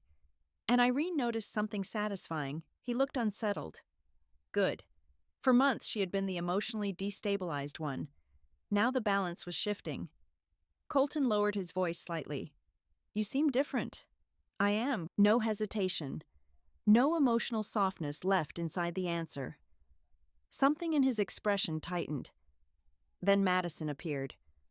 Elegant black suit, hair pulled neatly back, cold eyes immediately scanning the interaction between Irene and Colton. Irene noticed it instantly. Madison wasn't jealous emotionally. She was assessing risk. Mrs. Hayes. Irene greeted calmly. Madison smiled faintly. Irene. Back in the building already, some things are difficult to get rid of. A tiny pause followed. Madison understood the double meaning immediately. So did Colton. The meeting itself lasted nearly 3 hours. Financial restructuring, asset shielding, investor confidence management. But beneath every corporate phrase, Irene could feel the panic slowly spreading through Hayes Capital. Too many rushed adjustments. Too many hidden liabilities. Too many executives speaking carefully instead of confidently. The machine was shaking, and Irene sat quietly inside it now, watching, learning, waiting. At one point, Colton began explaining revised exposure protections tied to a European acquisition. Halfway through, Irene interrupted calmly. That clause won't hold under secondary review. The room went silent. Several executives exchanged glances. Colton looked toward her slowly. Explain. Irene leaned back slightly. The liability rerouting is too visible now. If regulators investigate Blackridge exposure directly, the insulation structure collapses immediately. A long pause. Then one executive muttered quietly, "She's right." Something shifted in the room after that. Respect. Not emotional respect. Professional respect. The kind Irene used to command before heartbreak made everyone view her as fragile. Colton watched her differently for the remainder of the meeting. Not like an ex-fiancé, like a threat. And strangely, that felt better. After the meeting ended, executives filtered out quickly. Madison lingered beside the conference table, while Colton answered a phone call near the windows. Then she spoke quietly without looking directly at Irene. "You're adapting faster than I expected." Irene closed her folder carefully. "You underestimated me." "Yes," Madison admitted. The honesty surprised her. Madison finally turned slightly. "That was my mistake." There was no mockery in her tone anymore. Only realism, which somehow made her more dangerous. Irene studied her carefully. "Why are you still here?" Madison's eyes sharpened faintly. "You think this marriage is about love?" "No," Irene said calmly. "I don't anymore." For the first time since they met, Madison smiled genuinely. Small, tired. "Good," she murmured. Then Colton returned before either woman could continue. Madison immediately shifted back into performance mode. Perfect posture, perfect wife, perfect control. Irene noticed the transformation instantly now. And once you saw manipulation clearly, it became impossible to unsee. Later that evening, Irene sat inside Nathan's office reviewing revised contracts. Nathan looked impressed despite himself. "You handled Colton well." "I handled a negotiation." Nathan smirked faintly. "See, that's exactly what I mean." Irene looked up from the paperwork. "What?" "You stopped seeing him as your heartbreak." The sentence settled heavily between them. Because Nathan was right. Not completely. Not yet. But enough. Colton's voice no longer unraveled her emotionally. His presence no longer made her feel small. And perhaps most importantly, she no longer needed him to explain why he hurt her. That chapter was ending quietly inside her. Nathan slid another document across the table. "This is where we start pushing back." Irene scanned it quickly, then sat up straighter. A revised contractual framework connected to one of Hayes Capital's restructuring deals, except buried inside the language a trap. Subtle, legal, devastating, if triggered correctly. Irene looked at Nathan carefully. "You want them to sign this. I want Colton to believe he's still controlling the board." And suddenly Irene understood. They weren't attacking emotionally. They were creating consequences structurally, the exact same way powerful men operated. Nathan watched her expression closely. Still uncomfortable, Irene thought about it honestly. About the woman she used to be. The woman who believed kindness alone protected good people. Then she remembered standing abandoned beneath chandeliers while guests watched her life collapse publicly. "No," she said quietly. "I'm learning." Nathan nodded once like a professor watching a student finally understand the real lesson. 2 nights later, Irene attended a Hayes Capital investor dinner as part of the advisory team. Luxury rooftop restaurant. City skyline glowing beneath glass walls. Every powerful person in Manhattan pretending confidence while quietly smelling blood in the water. Irene wore silver tonight. Simple, elegant, controlled. When she entered the room, conversations visibly paused. Not because she caused scandal anymore, because she looked untouchable now. And across the room, Colton noticed immediately. His gaze lingered too long before he caught himself. Madison noticed that too. Of course she did. During dinner, Irene intentionally sat beside one of the senior investors and calmly dismantled several proposed exposure protections using nothing but precise legal observations and composed confidence. By the end of the conversation, two investors were quietly requesting revised documentation. Hayes Capital was beginning to fracture from the inside. Exactly as planned. As the evening ended, Colton caught Irene alone near the balcony overlooking Manhattan. Cold wind moved softly through the silence between them. "You're enjoying this," he said quietly. Irene looked out toward the city lights. No. That answer surprised him, because it was true. This didn't feel satisfying. It felt necessary. Colton stepped closer. "You think you understand what's happening here?" "I think," Irene replied calmly, "you spent years believing nobody would ever stop you." Something flickered across his face then.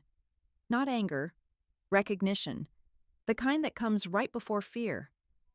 For several seconds, neither moved. Then Colton asked the question softly. "Who taught you to become this person?" Irene finally looked directly at him, and for the first time since he destroyed her, she smiled without sadness. "You did."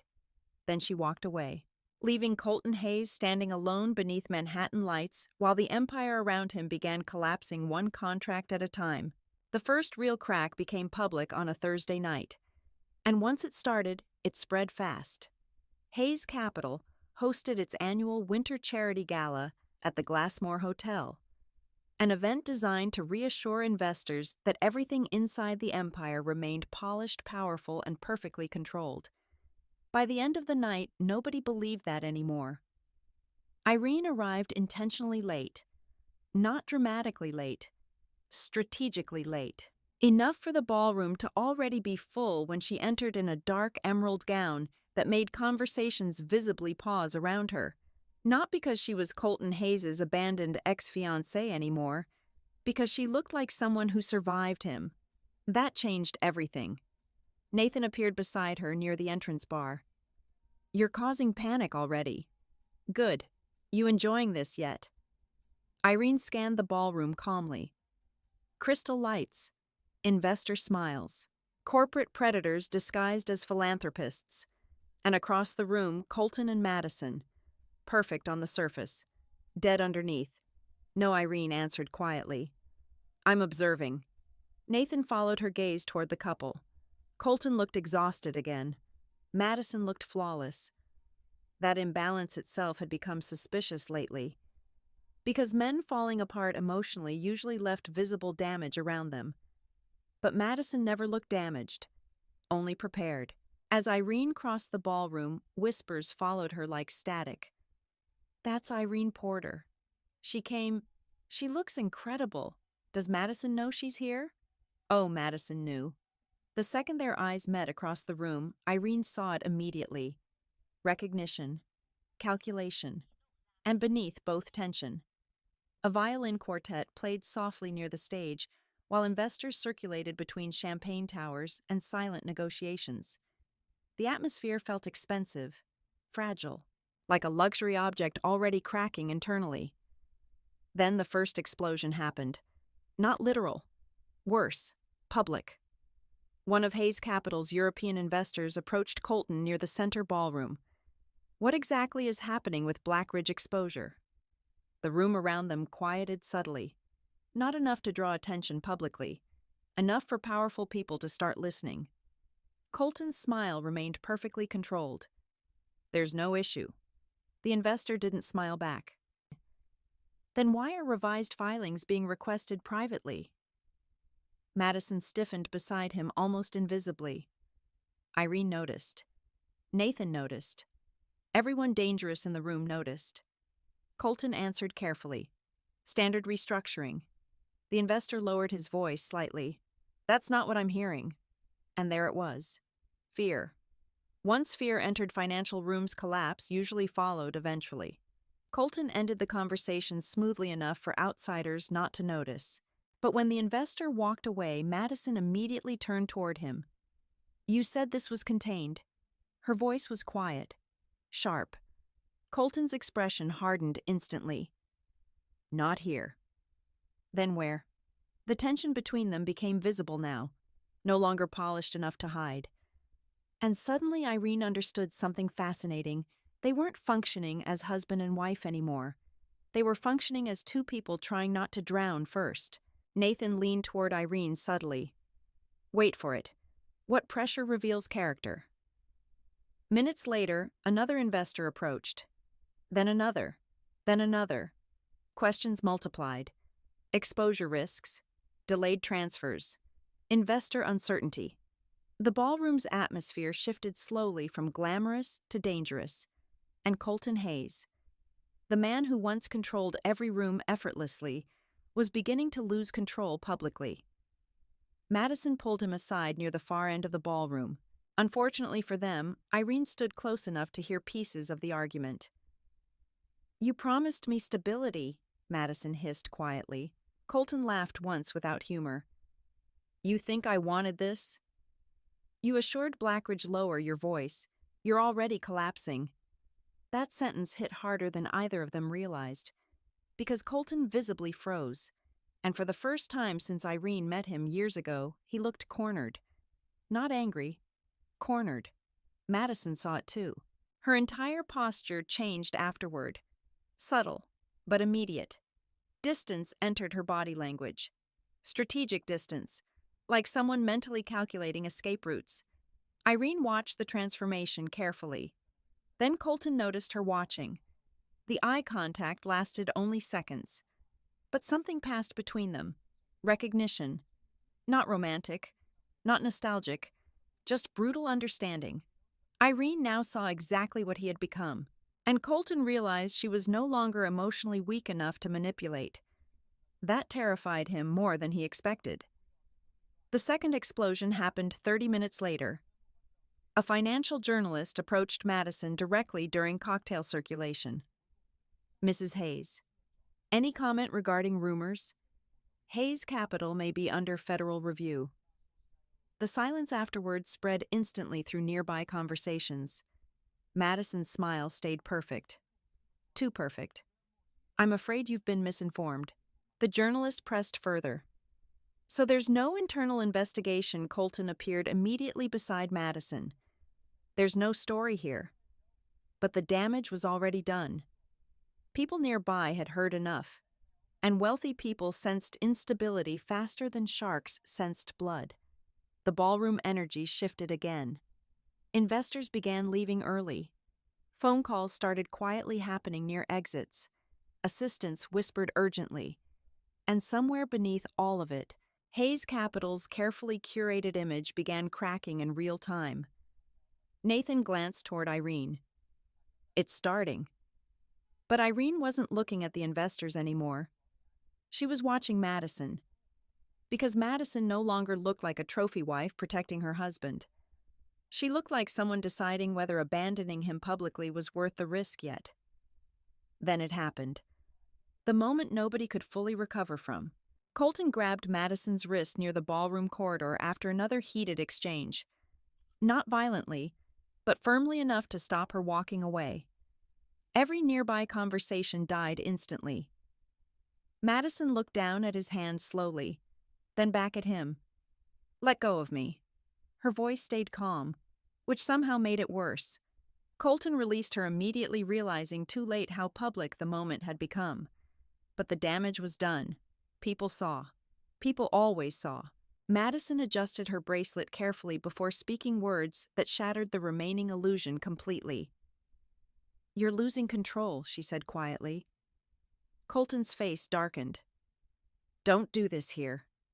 "Funny," Madison replied softly. That's exactly what Irene probably said. The silence afterward felt catastrophic. Even Irene stopped breathing for a second. Because Madison had just weaponized the rehearsal dinner publicly. Against him. Colton looked genuinely stunned. Not because she mentioned Irene. Because Madison had finally stopped pretending loyalty existed between them. Nathan murmured quietly beside Irene. "There it is. The marriage died right there. Not legally, emotionally, publicly, irreversibly." Madison stepped away from Colton calmly after that. And this time, he didn't follow her. He just stood there alone beneath crystal chandeliers while powerful people pretended not to stare, exactly like Irene once had. The symmetry almost felt cruel. Hours later, Irene stood outside the hotel beneath freezing Manhattan air, waiting for her car when someone approached behind her. Madison. No bodyguards. No smile. Just exhaustion wrapped in elegance. For several seconds, neither woman spoke. Then Madison finally laughed softly. He still thinks he can fix this. Irene looked toward the city lights. Can he? Madison's expression turned strangely sad. No. That honesty unsettled her. Madison reached into her purse slowly and handed Irene a sealed envelope. What is this insurance? Irene didn't take it immediately. Madison looked directly at her for the first time without performance. If I disappear from this marriage, she said quietly, you'll need leverage before he burns everything down. The cold wind moved between them. Irene finally accepted the envelope. Madison stepped back slowly, then paused. He loved you, you know. Irene's chest tightened painfully despite herself. Madison smiled faintly. That's why destroying you nearly destroyed him too.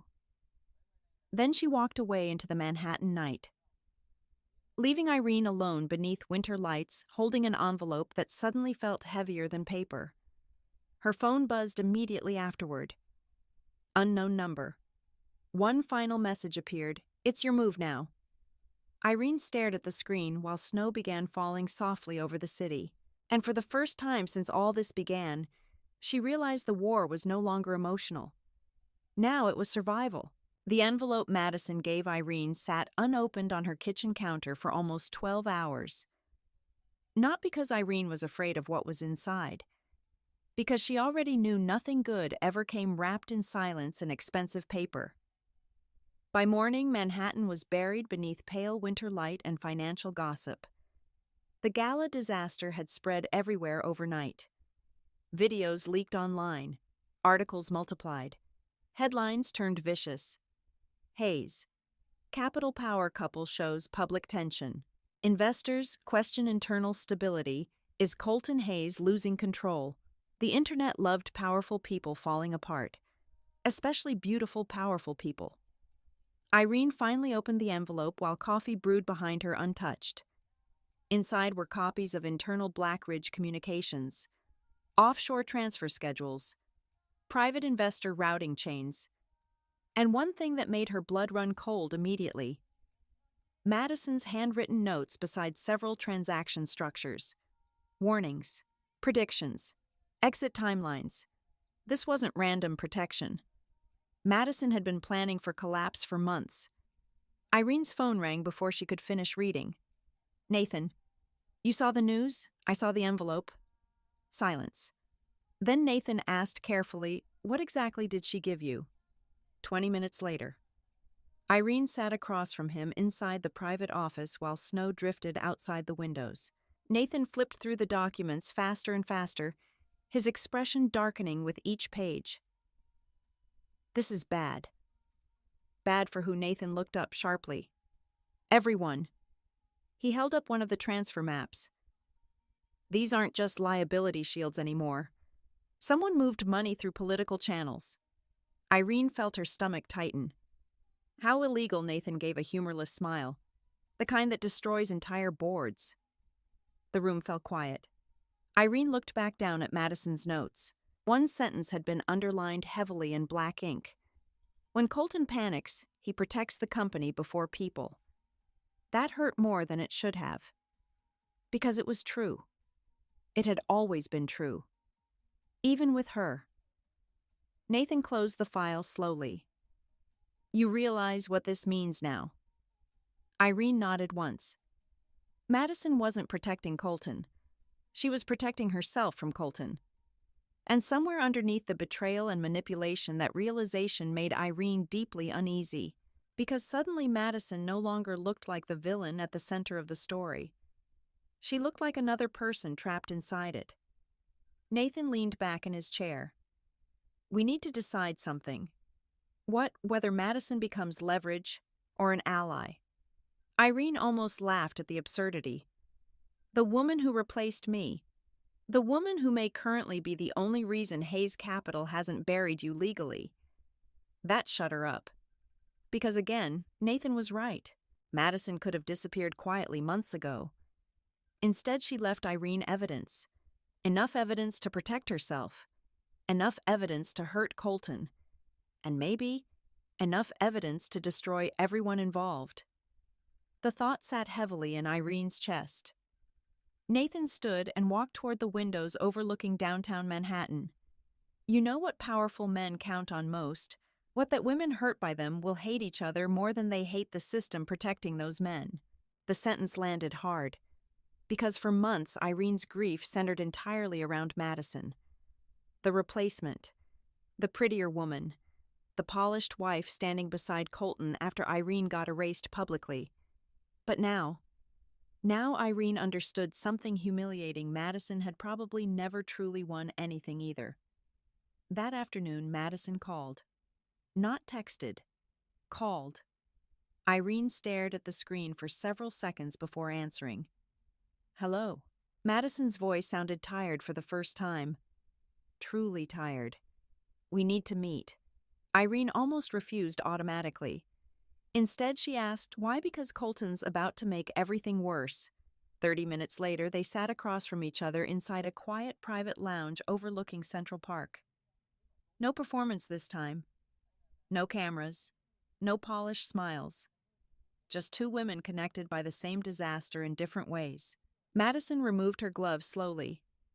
He thinks someone inside Blackridge betrayed him. He's right. Madison looked directly at her. He thinks it was me. A long silence followed. Irene studied her carefully. The exhaustion in Madison's face was finally visible now beneath the expensive makeup and flawless posture. You gave me those files. Yes. Why? Madison laughed softly, but there was no humor in it. Because eventually, men like Colton always need someone to blame. And you think that someone will become you. I know it will. The certainty in her voice unsettled Irene deeply. Madison folded her hands together carefully. You want the truth? I stopped wanting anything else. For the first time since meeting her, Madison's mask slipped completely. He loved you. There it was again. That unbearable sentence. Irene looked away immediately. Madison continued anyway. That was the problem. Anger flickered through Irene instantly.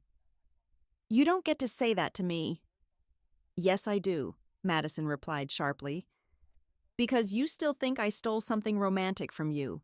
Didn't you? No. The answer came immediately. Cold, certain. Madison leaned closer slightly. Colton didn't choose me because I made him happy.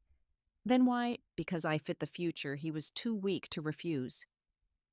Silence. Outside the windows, snow moved softly through Manhattan like the entire city was being buried slowly. Madison exhaled quietly. Do you know what Colton said the night before your rehearsal dinner? Irene hated how fast her heartbeat changed. Madison's eyes softened, not kindly but honestly. He said if he looked at you too long, he wouldn't go through with it. Pain moved sharply through Irene's chest before she could stop it. Because despite everything, some part of her still wanted proof she mattered. Madison noticed. Of course she noticed. That's why he humiliated you publicly, she continued softly. Private endings leave emotional exits. Public destruction forces permanence. The exact same thing Nathan implied. Only hearing it from Madison made it worse somehow. More real. More brutal. Irene looked down at the table. Why are you telling me this? Madison's expression darkened slightly. Because he's collapsing, and when powerful men collapse, they stop thinking morally. Fear slipped quietly into the conversation then. Real fear. Madison reached into her purse and slid another flash drive across the table. Backup records. Irene stared at it. You copied everything I survived. There was that word again. Not loved. Not cherished. Survived. Irene finally asked the question she'd been avoiding for months. Did you ever love him? Madison looked genuinely surprised by it, then strangely sad. No, she admitted quietly. Did he love you? Madison smiled faintly. He loved control. That answer felt devastatingly true. Suddenly, Irene understood the hidden tragedy beneath all of this. Neither woman actually received the version of Colton they deserved. Irene got sacrificed. Madison got possession disguised as marriage. And Colton, he lost the only relationship that was ever real because power demanded more from him than honesty ever could. Nathan arrived near sunset. The atmosphere changed immediately once all three of them occupied the same room. Three intelligent people sitting inside the wreckage of one man's empire. Nathan reviewed Madison's files carefully before speaking. This is enough to trigger federal attention. Madison crossed her arms. Then we move first. Irene looked between them slowly. The alliance felt surreal. Wrong. Necessary. Nathan finally looked up. Once we start this, there's no going back. Madison answered first. There already isn't. Silence followed. Heavy. Permanent. Then Irene slowly reached for the flash drive on the table. Because somewhere between heartbreak and survival, something inside her had transformed completely. She no longer wanted Colton back. She no longer wanted explanations. Now, she wanted truth exposed, even if it destroyed all of them in the process. Nathan closed the files carefully. We do this strategically. Madison nodded once. Irene looked out toward the snow-covered city. And for the first time since the rehearsal dinner, she no longer felt abandoned. She felt armed. But just as the meeting ended, Nathan's phone buzzed sharply. He checked the screen, and his expression changed instantly. Dangerously. What is it? Irene asked. Nathan looked up slowly. One of the Blackridge files leaked publicly. Madison went pale immediately. Irene's pulse accelerated. Because if the wrong documents reached the press first, everything would explode before they controlled the fallout. Nathan grabbed his coat quickly. We're out of time. And suddenly every person in the room understood the same terrifying truth: the collapse had officially begun. By Monday morning, Hayes Capital was bleeding publicly. Not metaphorically, financially. The leaked Blackridge files spread through every major business outlet before sunrise. Analysts dissected offshore transfers live on television, while legal experts debated whether federal investigations were inevitable. And for the first time in years, Colton Hayes woke up without control. His phone hadn't stopped vibrating since 4:12 a.m. Investors, board members, lawyers, his father, 3 ignored calls from Madison, and one message from an unknown number that simply read, "You should have protected her." That one disturbed him most, because he knew exactly who her meant. The penthouse felt claustrophobic now. Too large, too quiet, too expensive for a life already beginning to collapse. Colton stood in the kitchen staring at untouched coffee while CNBC played softly in the background. Hayes, Capital stock falls 9% after Blackridge leaks. He muted the television instantly. His head pounded. For months he convinced himself he could contain everything. Contain Blackridge. Contain Madison. Contain the emotional consequences of destroying Irene publicly. Now all of it was unraveling simultaneously. And worse, he no longer knew who started the fire. A sharp knock sounded at the penthouse door. Not Madison. Too aggressive. Colton opened it to find his father already furious. Edward Hayes entered without greeting him. "What the hell have you done?" There it was. Not, "Are you okay?" Not what happened, only damage assessment. Classic Hayes family behavior. Colton shut the door heavily behind him. "I'm handling it." Edward laughed once in disbelief. The stock lost nearly 11 points before opening. "It'll recover." "No," Edward snapped coldly. "It won't if regulators smell criminal exposure." Silence stretched between them. Then Edward's eyes narrowed sharply. "Did you know about the forged authorizations?" Colton froze.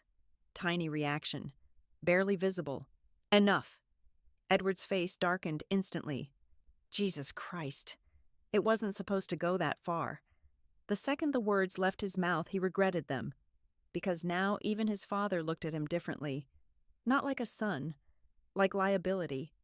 Edward paced toward the windows overlooking Manhattan. I warned you Blackridge would consume everything around it. And yet, you approved the merger. That was before you started making emotional decisions.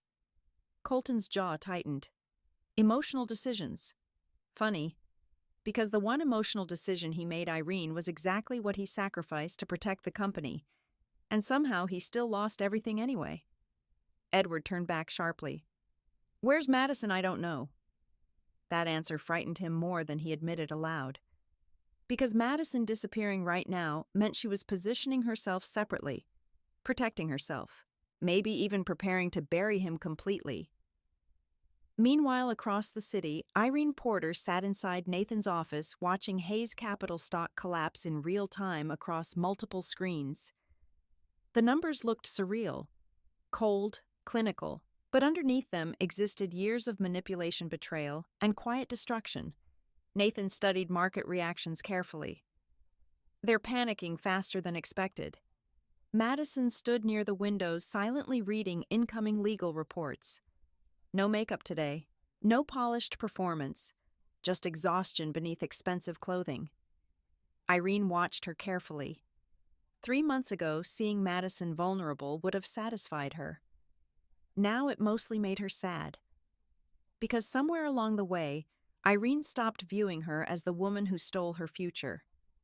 Instead, Madison had become proof of what happened when people traded humanity for survival too long. Nathan turned toward them both. Federal inquiry rumors are escalating.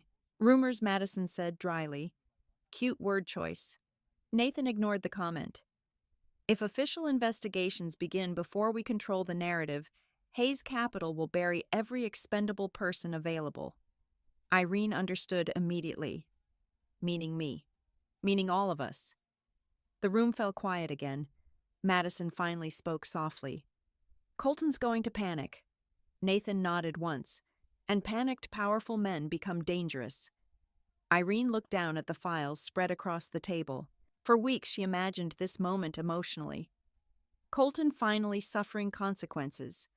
Losing control. Feeling abandoned. But now that it was actually happening, it didn't feel satisfying.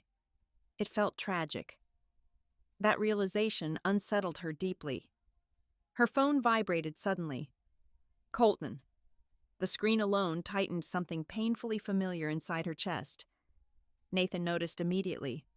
Don't answer. Madison looked over too. He's scared, she said quietly. Irene stared at the phone while it continued vibrating. Then finally answered. Hello, silence?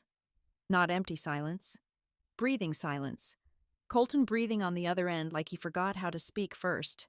Finally, you knew. His voice sounded wrecked. Not polished. Not controlled.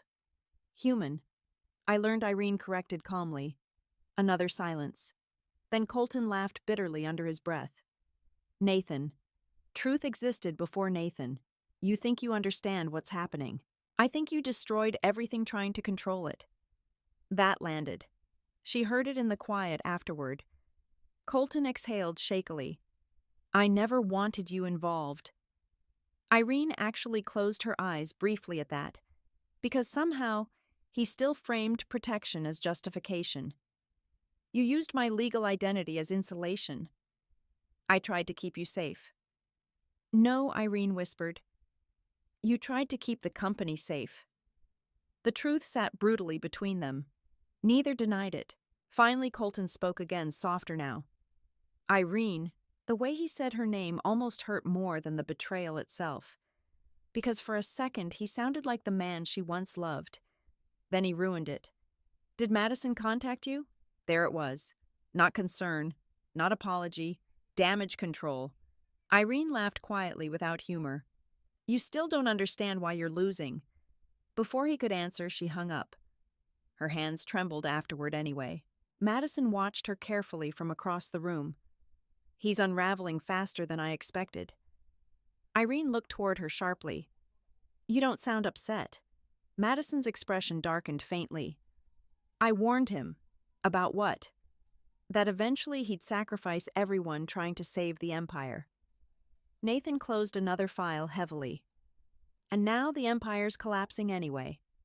Hours later, the collapse intensified publicly. One of Hayes Capital's largest investors withdrew support live during a financial interview. Another board member quietly resigned. Then came the headline that finally shattered everything Federal Review possible after Blackridge document leaks. By evening, reporters surrounded Hayes Capital headquarters like vultures. Cameras, microphones, questions shouted aggressively through cold Manhattan air. And standing inside the chaos, Colton Hayes looked completely alone. Irene watched the live stream silently beside Nathan and Madison. Colton exited the building surrounded by security, but even from the screen she could see it. The confidence was gone.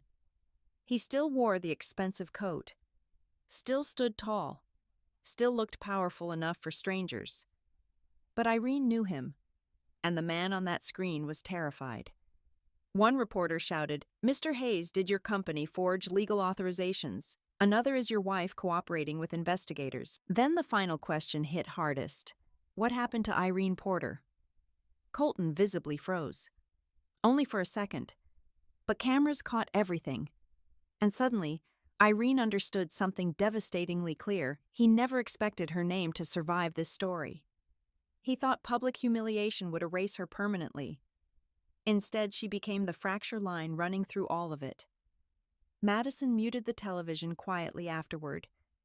The room felt unbearably heavy. Finally, Irene spoke. "Did he ever love anything more than power?" Madison answered first. "Yes."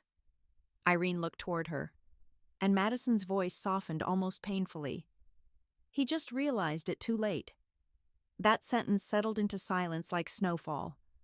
Not comforting, not healing, just true. Nathan gathered several files quickly. "We move tomorrow morning before federal attorneys formalize requests." Madison nodded once.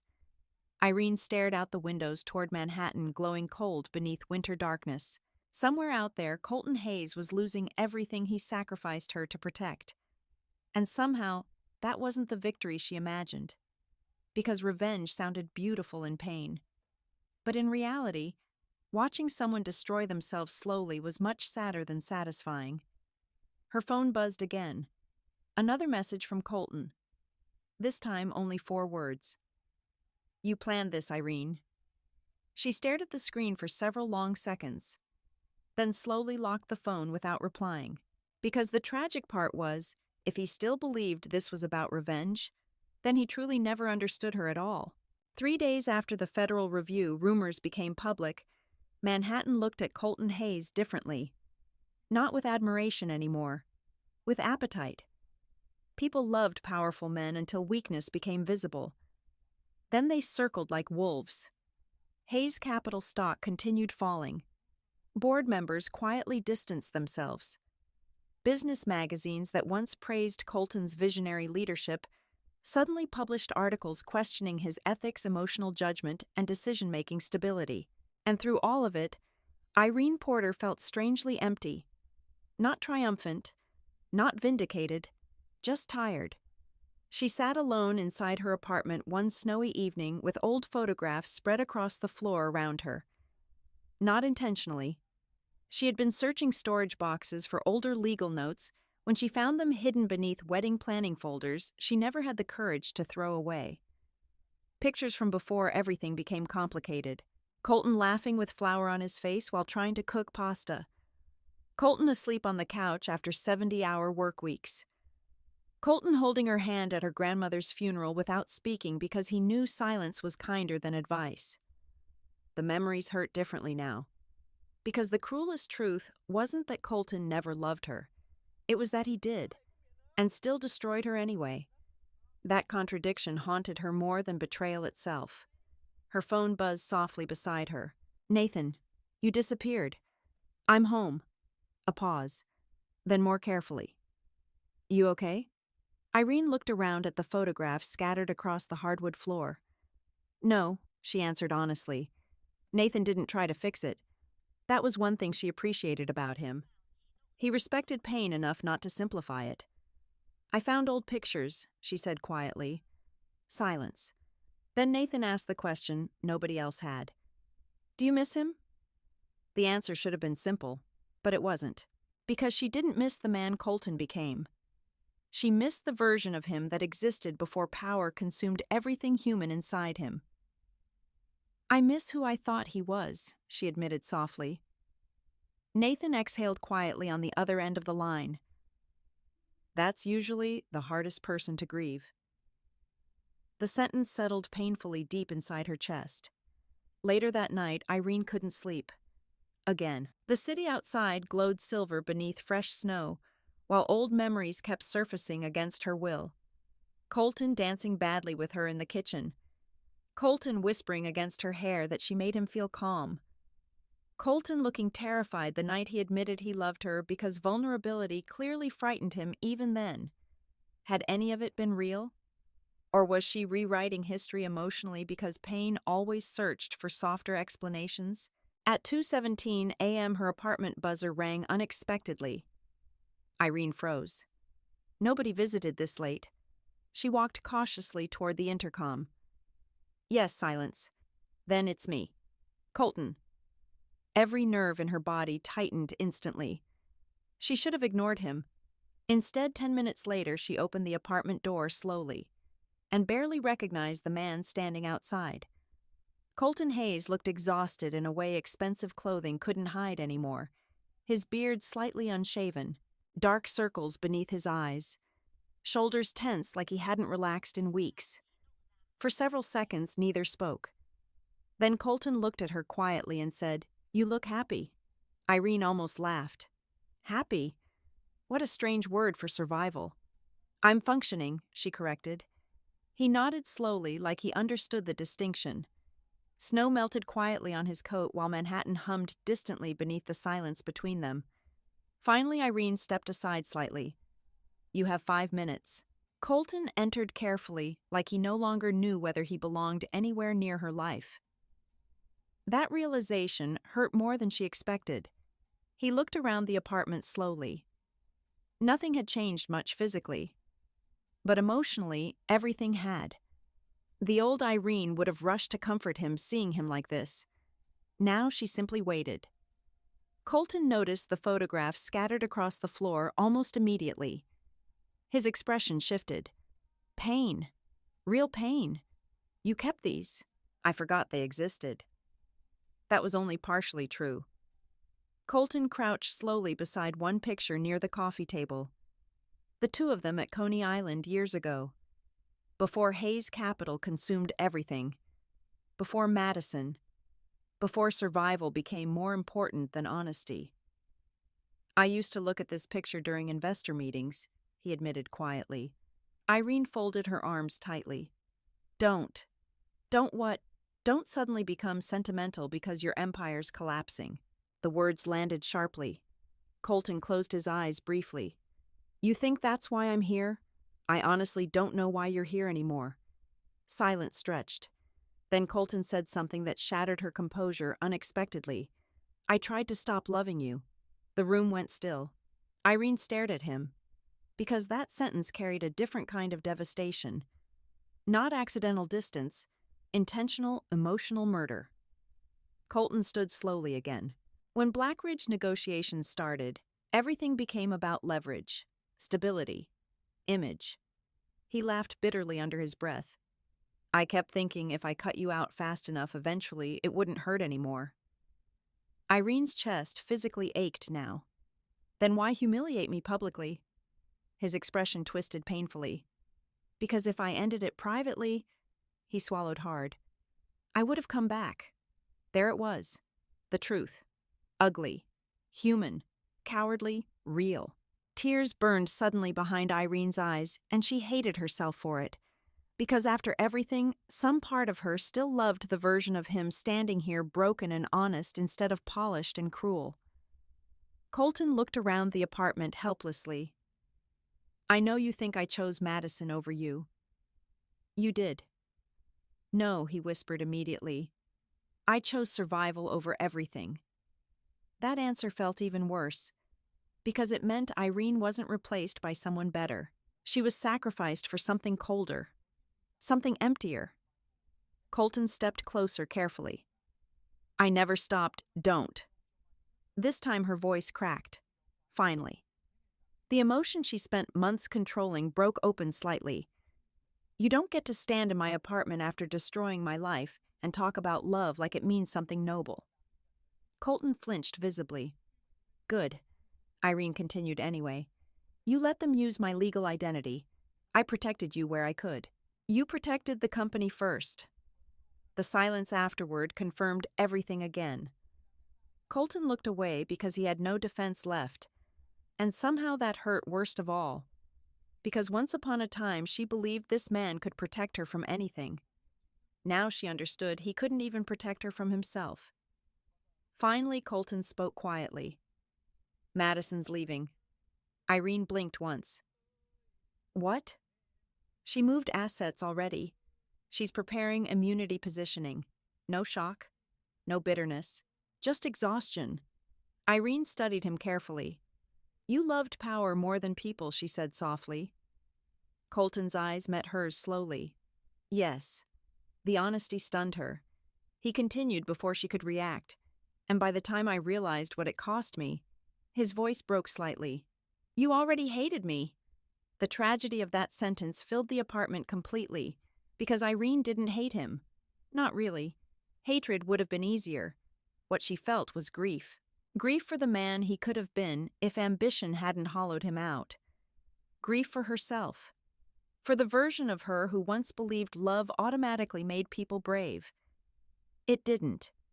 Sometimes love just revealed exactly how weak people actually were. Colton moved toward the door slowly after that, defeated. And for the first time since the rehearsal dinner, Irene saw him not as a villain, but as a deeply broken man who traded everything meaningful for power, only to discover power couldn't love him back.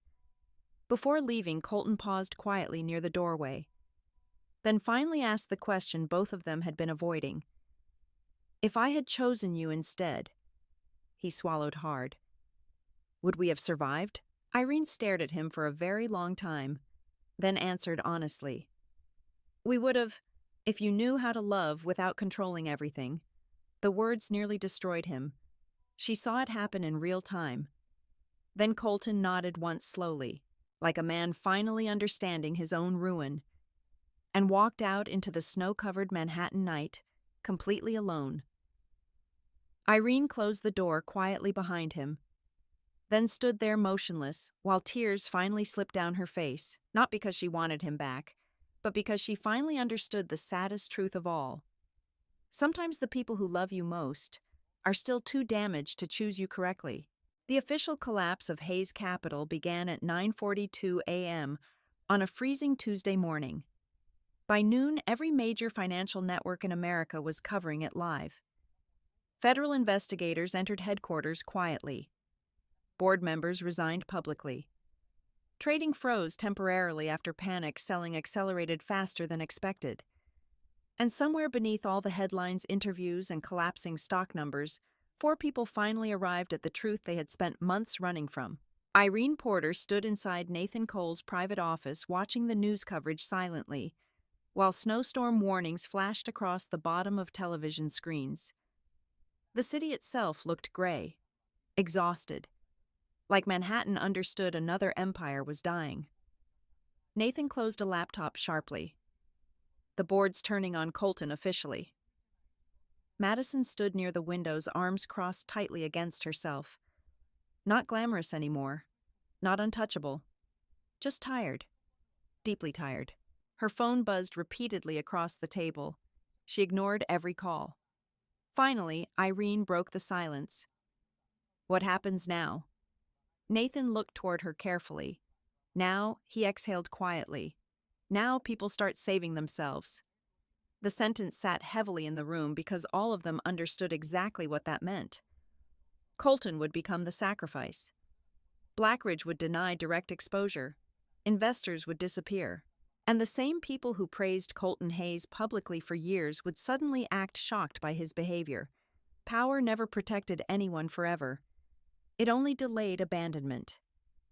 Madison finally spoke softly. He's asking to meet. Nathan's expression hardened instantly. Absolutely not. He already knows about us, Madison replied calmly. Irene looked toward her sharply. Us? Madison laughed bitterly. You think Colton still believes any of this is coincidence? Nathan moved toward the table. It's a trap. No, Madison said quietly. It's desperation. That distinction mattered. Because desperate people made emotional decisions. And Colton Hayes rarely allowed himself emotion unless he was already drowning. Silence stretched. Then Irene surprised herself by speaking. I'll go. Nathan turned immediately. That's a terrible idea. Probably. Irene. He deserves the truth. Nathan stared at her like she'd lost her mind. Maybe she had. Or maybe closure looked different once revenge stopped feeling satisfying. 3 hours later, snow fell heavily over Manhattan as Irene entered the top floor of Hayes Capital headquarters for the final time. The building felt different now. Not powerful. Abandoned. Assistants moved quickly through hallways, avoiding eye contact while legal teams carried boxes in and out of conference rooms like people evacuating a sinking ship. Fear had replaced arrogance everywhere. And at the center of it all, Colton Hayes stood alone inside his office overlooking the city he once believed he controlled. When Irene entered, he looked up slowly. For several seconds, neither spoke. The silence between them no longer felt romantic, just honest. Colton looked exhausted beyond language now. No designer suit could hide it anymore. No confidence left. No performance. Only consequences. You came? He said quietly. You asked. He laughed faintly under his breath. You always did have terrible instincts when it came to me. That almost sounded like the old Colton. The version before power hollowed him out. Irene stayed near the doorway. What do you want? Colton stared out the windows toward the snow-covered skyline. The truth, I guess. Something about that answer broke her heart slightly. Because months ago, she begged for honesty. Now he finally had nothing left to protect. Too late. Colton poured whiskey into 2 glasses automatically before realizing she probably wouldn't take one anymore. The hesitation itself hurt to watch. Eventually, he set the second glass down untouched. I blamed Madison at first, he admitted quietly. Irene said nothing. Then Nathan. He smiled bitterly. Then the board. Then Blackridge. Finally, he looked directly at her. But the truth is, I built this. There it was. No excuses. No manipulation. Just ruin, finally speaking honestly. Irene crossed her arms tightly. You built it the second you decided power mattered more than people. Colton nodded slowly. Yes. The simplicity of the answer devastated her unexpectedly. Because once upon a time, this man argued against every criticism. Now he accepted them all like punishment he already believed he deserved. Snow moved heavily outside the windows while silence settled around them. Finally, Colton spoke again. You know the worst part, Irene waited. I thought if I became powerful enough, eventually I'd feel safe. His voice cracked slightly on the last word. Safe. Not loved. Not happy. Safe. And suddenly, Irene understood everything. The ambition, the control, the emotional distance. Colton spent his entire life believing vulnerability was weakness, which meant loving someone properly terrified him, because real love required surrender, trust, risk. Everything power-trained people avoided instinctively. I loved you, he said quietly. Irene closed her eyes briefly. Please don't. No. His voice sharpened suddenly. You deserve to hear it at least once without lies attached. The room went still.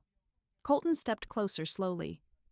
I loved you before Blackridge, before Madison, before all of this. He swallowed hard.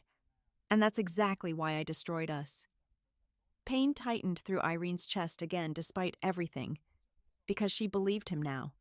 Not because she was weak, because the truth had finally become visible underneath all the damage. Colton continued softly. You made me want things that couldn't coexist with the life I built. And instead of changing your life, Irene whispered, You removed me from it." The silence afterward confirmed everything. Tears burned behind her eyes again. Not from love anymore. From grief. Grief for wasted years. For almost futures. For two people who might have survived if fear hadn't ruled one of them completely. Suddenly the office doors opened sharply. Madison entered. Nathan directly behind her. The atmosphere shifted instantly. Final. Irreversible. Colton looked toward Madison slowly. "You leaked the files." Madison didn't deny it. "You were going to let them bury me. You were already burying everyone." Nathan stepped forward next. "Blackridge positioned you as expendable months ago." Colton laughed once bitterly. "And you helped expose it." "I tried to stop it years ago," Nathan replied coldly. The tension inside the office became suffocating. 4 people. 4 different forms of betrayal. 4 survivors standing inside the corpse of an empire. Then Colton looked directly at Nathan. "You knew about Irene's authorizations before anyone." Nathan said nothing. That silence changed everything. Irene turned sharply. "What does that mean?" Nathan's jaw tightened. And for the first time since meeting him, he looked guilty. "I discovered the exposure structures early," he admitted quietly. Irene stared at him in disbelief. "You knew they used my identity. I was trying to dismantle it quietly. But you never warned me." Nathan looked away briefly. "I couldn't without exposing myself too." The room fell silent again. Because suddenly Irene realized something horrifying. Nobody had fully protected her. Not Colton, not Nathan, not even Madison. Every person in this story chose survival before honesty eventually. Every single one. Colton laughed bitterly under his breath. "Look at us." No one answered. Because there was nothing left to say.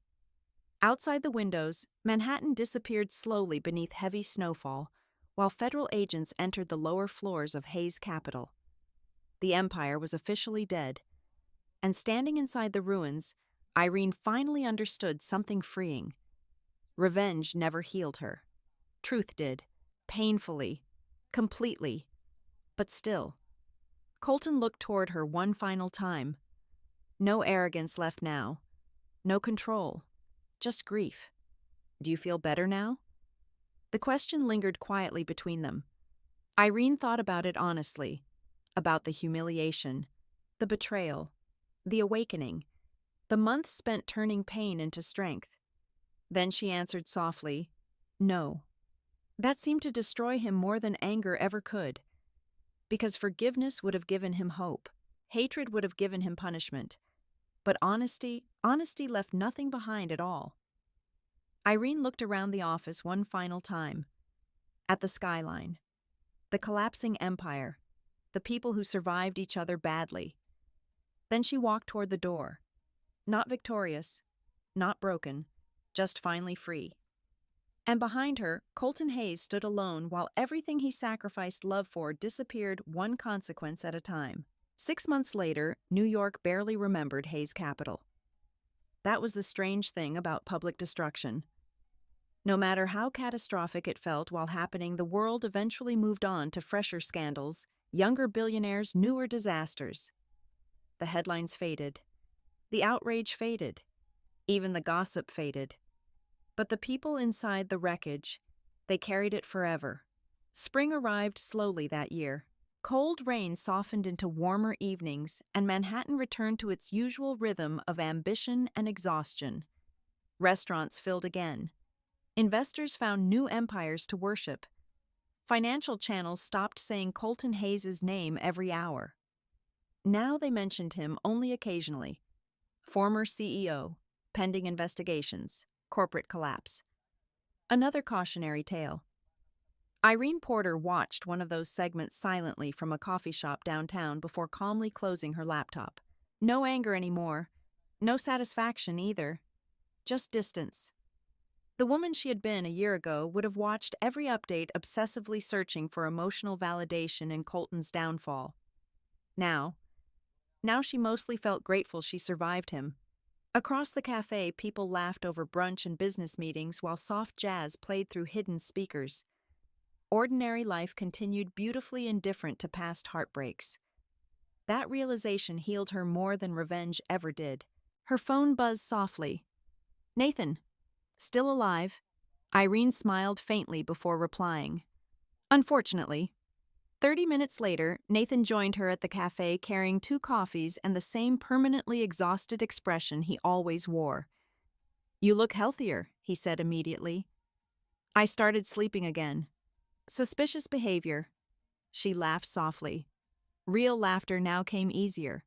Not because life became perfect, because she no longer lived in survival mode every second. Nathan sat across from her quietly. "Federal negotiations finalize next week." Irene nodded once. Madison had already disappeared from New York months ago after cooperating strategically with investigators. Rumors said she relocated somewhere in Europe under another financial advisory firm. Victor Lang vanished too. No arrest. No public consequences. Men like Victor rarely paid publicly. They simply evolved into new versions of themselves elsewhere. And Colton lost nearly everything. The company, the board, most of his fortune, his reputation. But strangely, that wasn't the tragedy Irene remembered most anymore. The real tragedy was simpler.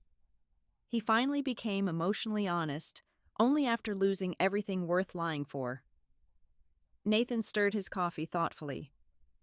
"You still think about him?" "Not a question." Irene looked out the window toward the moving Manhattan crowds. "Yes." Nathan stayed quiet. She appreciated that about him. No judgment, no forced optimism, just honesty. "I don't miss the relationship anymore," she admitted softly. "I think I miss the version of myself that still believed love could save damaged people." Nathan leaned back slightly. And now Irene thought about it carefully.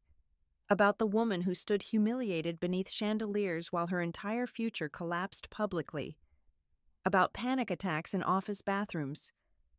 About sleepless nights trying to understand why being kind wasn't enough. Then she looked at who she had become afterward. Stronger, sharper, less afraid of disappointing people. "I think now," she said quietly, "I understand love isn't supposed to require self-destruction." Nathan smiled faintly. "That's progress." Maybe it was. Later that evening, Irene returned to her apartment and found an envelope waiting beside the front desk downstairs. No return address. Her chest tightened instinctively before she even opened it. Some wounds trained your nervous system permanently. Upstairs, she sat near the windows while sunset turned Manhattan gold and carefully unfolded the letter inside. Only one page. Handwritten. Colton. Of course. She almost didn't read it. Almost. Then she saw the first sentence. "I finally understand why you stopped fighting for me." Something inside her softened painfully. Not romantically. Humanly. She kept reading. Colton wrote about therapy. About silence. About realizing control and love could never coexist peacefully. About waking up in empty apartments and understanding too late that success meant nothing when nobody trusted you enough to stay. But one paragraph stopped her completely. "The worst thing I ever did wasn't leaving you. It was teaching you that love could feel unsafe." Tears burned unexpectedly behind her eyes, because that sentence contained more accountability than every apology before it combined. At the bottom of the letter, Colton wrote one final line. "You were the only real thing in my life. I just didn't know how to protect something real without destroying it first." Irene closed her eyes slowly, then folded the letter carefully instead of throwing it away. Not because she wanted him back, because some endings deserve tenderness instead of hatred. That night, Irene walked through Central Park alone beneath warm spring air. The city glowed softly around her, while distant traffic hummed like background music to a life finally becoming peaceful again. And for the first time in a very long time, she felt light. Not because everything healed completely. Some betrayals left permanent scars. Some people always remained part of your emotional architecture no matter how far you moved on. But scars weren't proof of weakness. They were proof you survived what was supposed to break you. Her phone buzzed softly. A text from an unknown number. For one strange second, her pulse jumped backward into old fear. Then she opened it. Only one message. A new life begins where revenge ends. No signature, no explanation. Irene smiled faintly to herself, then locked the phone and kept walking. Because whoever sent it was right. Revenge had carried her through pain. But healing required finally putting the weapon down. Ahead of her, couples laughed beneath city lights, while spring wind moved gently through the trees. Life continuing, beautifully ordinary. And Irene realized something then that would have sounded impossible months ago. Colton losing her wasn't the greatest tragedy of the story. Her almost losing herself trying to love him was. That was the real danger, the real heartbreak. And surviving that was the real victory. She stopped briefly near the bridge overlooking the water and breathed deeply. No panic, no rage, no desperate need for answers anymore. Just peace. Quiet, hard-earned peace. And somewhere across New York, inside another lonely apartment filled with consequences, Colton Hayes was finally learning the lesson too late. A good woman loving you is not ownership, it's trust. And once you break that trust badly enough, no amount of power can buy it back. Irene looked up toward the Manhattan skyline one last time before turning toward home, toward herself, toward whatever came next. And this time, she walked forward without looking back. Sometimes the people who hurt us most are not pure villains. Sometimes they are simply wounded people who chose ambition over honesty, control over vulnerability, and survival over love. But understanding someone's pain does not mean accepting their damage. A woman who loves deeply is not weak. A woman who forgives easily is not foolish. And a woman walking away from what destroys her is not giving up. She is saving herself. Irene Porter learned that self-respect matters more than being chosen, because real love should never require you to shrink, beg, sacrifice your peace, or abandon your identity just to keep someone beside you. The hardest truth is this: some people only recognize your value after losing access to you completely. But healing begins the moment you stop waiting for them to understand what they destroyed, and start rebuilding yourself instead. If this story touched you, ask yourself honestly, have you ever stayed too long in a relationship hoping love would change someone who refused to change themselves? And if you've ever had to choose between saving a relationship or saving yourself, which one did you choose? Share your thoughts in the comments. And if you enjoy emotional stories about betrayal, healing, self-worth, and powerful comebacks, don't forget to subscribe and stay for the next story. Because sometimes the ending of one heartbreak is the beginning of finally finding yourself.